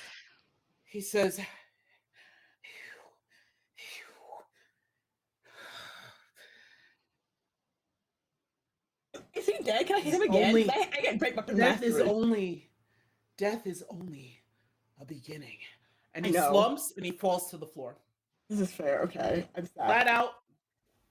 He's like, crit someone. So Amy's gonna walk up to the body and like look at it and look up at the ceiling and go, nah. Yeah, I know. That was the disappointing part. Right. I know. I didn't get to punch the sky. I didn't get to keep all his head into the heavens. You made promises you didn't keep them. I feel I know. like you owe me I had $1 to now. try. I know. I know. I lied. I tried my very best, and it's not my fault. We had to go underground. But I would like to point out, I can still take his head up to above ground and bat it into the sky. True. We'll do that Not later. too late. Not too late. That's pretty disrespectful of. He was rude. I know he was, but it's still a human life that you're taking. Is you it know? though? Yeah, Did he sell Amberlynn. his soul to something else to get power? Is that No, that's negate not. that? We don't There's want a to go specific down thing to that says his that. level. And as you debate all of the Also, where's Professor Day? We should probably go find her. teas Yeah. of, Well, perhaps I hope that Priestess will come back. and as you debate the possibilities of the repercussions of your actions, uh, Professor Vey suddenly reappears, bewildered, and says, oh, "Sweet goddess, this never gets easier." Over to you all, and she has a look of surprise as she sees Professor G. "Are you all right? Are you all right?" And she kind of looks over you all, and she reaches for your hands. Those of you who are injured. Yes, I was hurt earlier by the I was plant. hurt a little bit. A plant Okay. grappled me. The plant did more. I turned to my team again. The plant did more damage to me than he did. I mean, Can I'm I go good. back and fight the plant again? Well, No. he spent his time banishing the priestess instead of harming you. He Uh, clearly did that not know was what. his first mistake. I told him. I used my words like you tell me to do all the time, and I told him I was gonna hit his head into the sky, and he That thought is- I was I joking. think That is I think the true. professor's trying to make sure that that doesn't get infected. So you might want to. You might want to. Yeah, I mean, he has a weird bloody gross thing that's happening to him. Yes, not dying right now from sepsis would be great. Correct. And while you all are discussing this, when she reaches her hands out, you feel this warmth, and you feel yourself being restored. And she says, "Oh, there, you should be all right now." And I do believe you all may be looking for this. And she produces this sword, and it's a long sword. It's a beautiful crafted item. And the metal that it's made from is similar to the metal from the shield. It has just this shimmer, blue shimmer to the metal. And she holds it out. And looking at you, Kisame, she says, "Perhaps the honor of this should go to you." I look at the sword. 100%. I I look at my agree. great sword. I look at the pretty sword, and I think they might get jealous, and I don't really have a place to hold a trophy item like this. But thank you for the thought. I mean, I know it's magical, but my She regular sword obviously hit Why that other why magical dude. why not fight This with two sword's- swords? This sword can probably hit people better. She looks at you when you say that, Kisame, and then she says, "Matter of fact, all of you can try." And she holds it out before her, Try holding a sword. Like just to touch it. we should I- all I- touch it at once. Is that what you're saying? Like the power of magic. When we all touch it like we're friends. And it Okay. glows. I touch it. I touch it. Doremi reaches out and touches it. I hope my regular sword isn't jealous of Amberlynn's touching it. And throughout all of your minds, you hear this delightful, almost childlike voice that says, "Strike out against the darkness." And with that, all four items start to glow. This brilliant golden light. And the light starts to fill the room. Matter of fact, because all of the magical darkness is gone, the sconces that were in this room now come back alight. And to your relief, Amberlynn, they are now blue once again, as per normal. And what you didn't see before, now you more clearly can see if you come to the wall. You can now more clearly see that, yes, indeed, that is a sunflower that is depicted as carved into the rock. And there are additional alcoves, 4 of them. positioned around the sunflower carving. And what do you do? I have a feeling I know where these things go. I Yeah. reluctantly put my new gauntlet in its slot where it belongs. Yeah, Doremi puts the shield in the spot where it belongs. The top ones are a little bit high for you, so Professor G kind of gives you a boost up. There you go, whoop, and kind of boosts you up on her shoulder. And I've learned to get thrown into the sky too. I didn't get to do that either. Amberlynn will But put the orb where it seems like it goes. Mm-hmm. I'm just gonna make this athletics roll just to check something. Would have Oh, been sure. an 18. Oh, hey. For being tossed into the air and striking someone from the distance, but I didn't get to have that dream. It's fine. Next time. But I'll tell you what, if this were a cheerleader, a routine, you would have nailed it. You would have stuck that landing right on her shoulder. Do you place the rest of the items? Yeah, we put the things back. Yep. Okay. I'm not gonna steal from them. And as you do, each alcove kind of brings up this light even more powerfully. And all of a sudden, you see gold threads trickle in towards the center where the sunflower carving is, and it starts to fill it in. So there's this cascading effect that reveals the carving in its totality, and it becomes this beautiful, almost like a blooming sunflower right before your eyes. Ooh. And you feel a rumbling. It's gentle. It's a gentle rumbling throughout the floor. And Professor Vay's face, for the first time, she actually has a smile and says, "We did it." We? Is that a royal we? Kisame did a lot of the work. I mean, no, you both were here and helped. I'm just saying, Professor Vay. We were here to be your eyes. This is true. This is true. You're a moral support. You believed in me, except for that time you thought I wasn't gonna hit him. But you believed in me for the most part. And Professor G comes on over and she puts a strong hand on your shoulder and says, "Kisame, Yes. Always remember, Your friends are most you've important. always got to be you've always got to be a team player. Always remember your friends are there to back you up." They were. It was great. Professor Vay, not so much. But you guys, you all, me, and Berlin, definitely backed me up. Doremi looks to Professor Yeah. Vay and goes, I'm sorry, they're like this sometimes. They get real hype about fights. But she got And banished.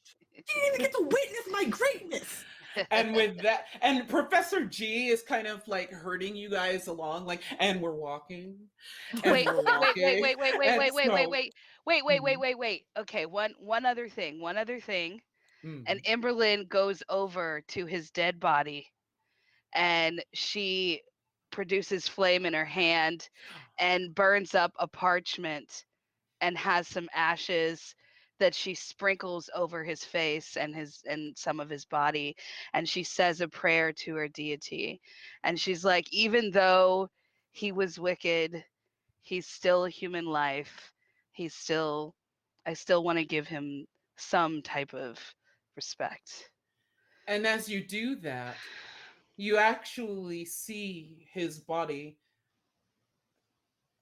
separate out into these sparkling particles out into the air. It's almost like the reverse of when a fire chars paper. The reverse is happening. It's like his body, broken and bloody and covered in this dark ichor, now starts to go up in these brightly colored embers and start to float away and dissolve. And that That is a is the peaceful ending for him. conclusion. That is the conclusion of our adventure tonight. So sorry it's went over time, I had a chat. blast. But thank you for hanging in with us. Thank you for being so generous. Thanks once Yes. again to all of our lovely sponsors. 88 Riddles, Norse Foundry, Dice Hawaii, and also to D&D Beyond for that fabulous code for Candlekeep Mysteries. This was awesome. Well done, players. And thank you to our wonderful mod team, our stream team in the background that has been keeping us going. Thank you so much, And Kat. so, Thank yes. you. Thank you to all the ladies of D&D who've been helping us behind the scenes.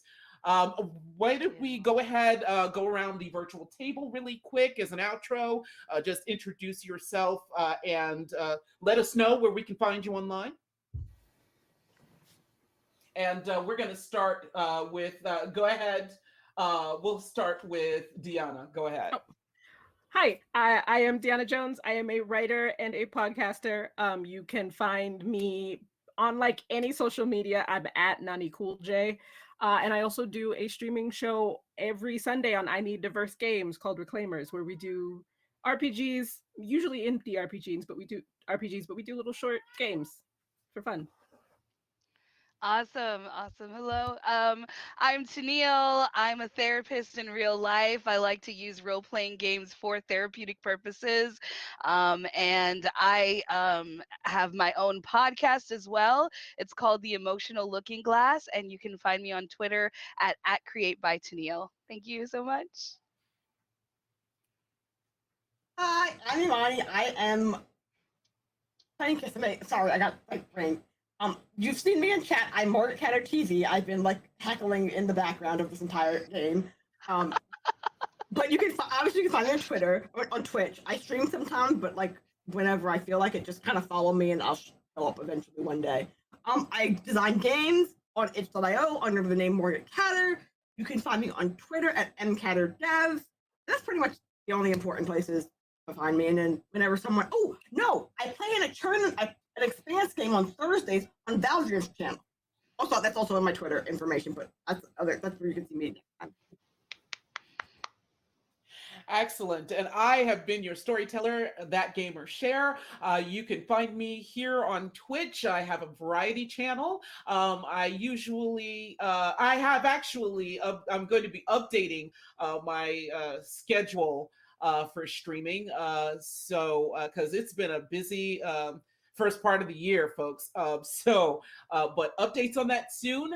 You can follow me on Twitter at GamerShare. You can follow me on Instagram at ThatGamerShare. Come say hi to me. Let's chat.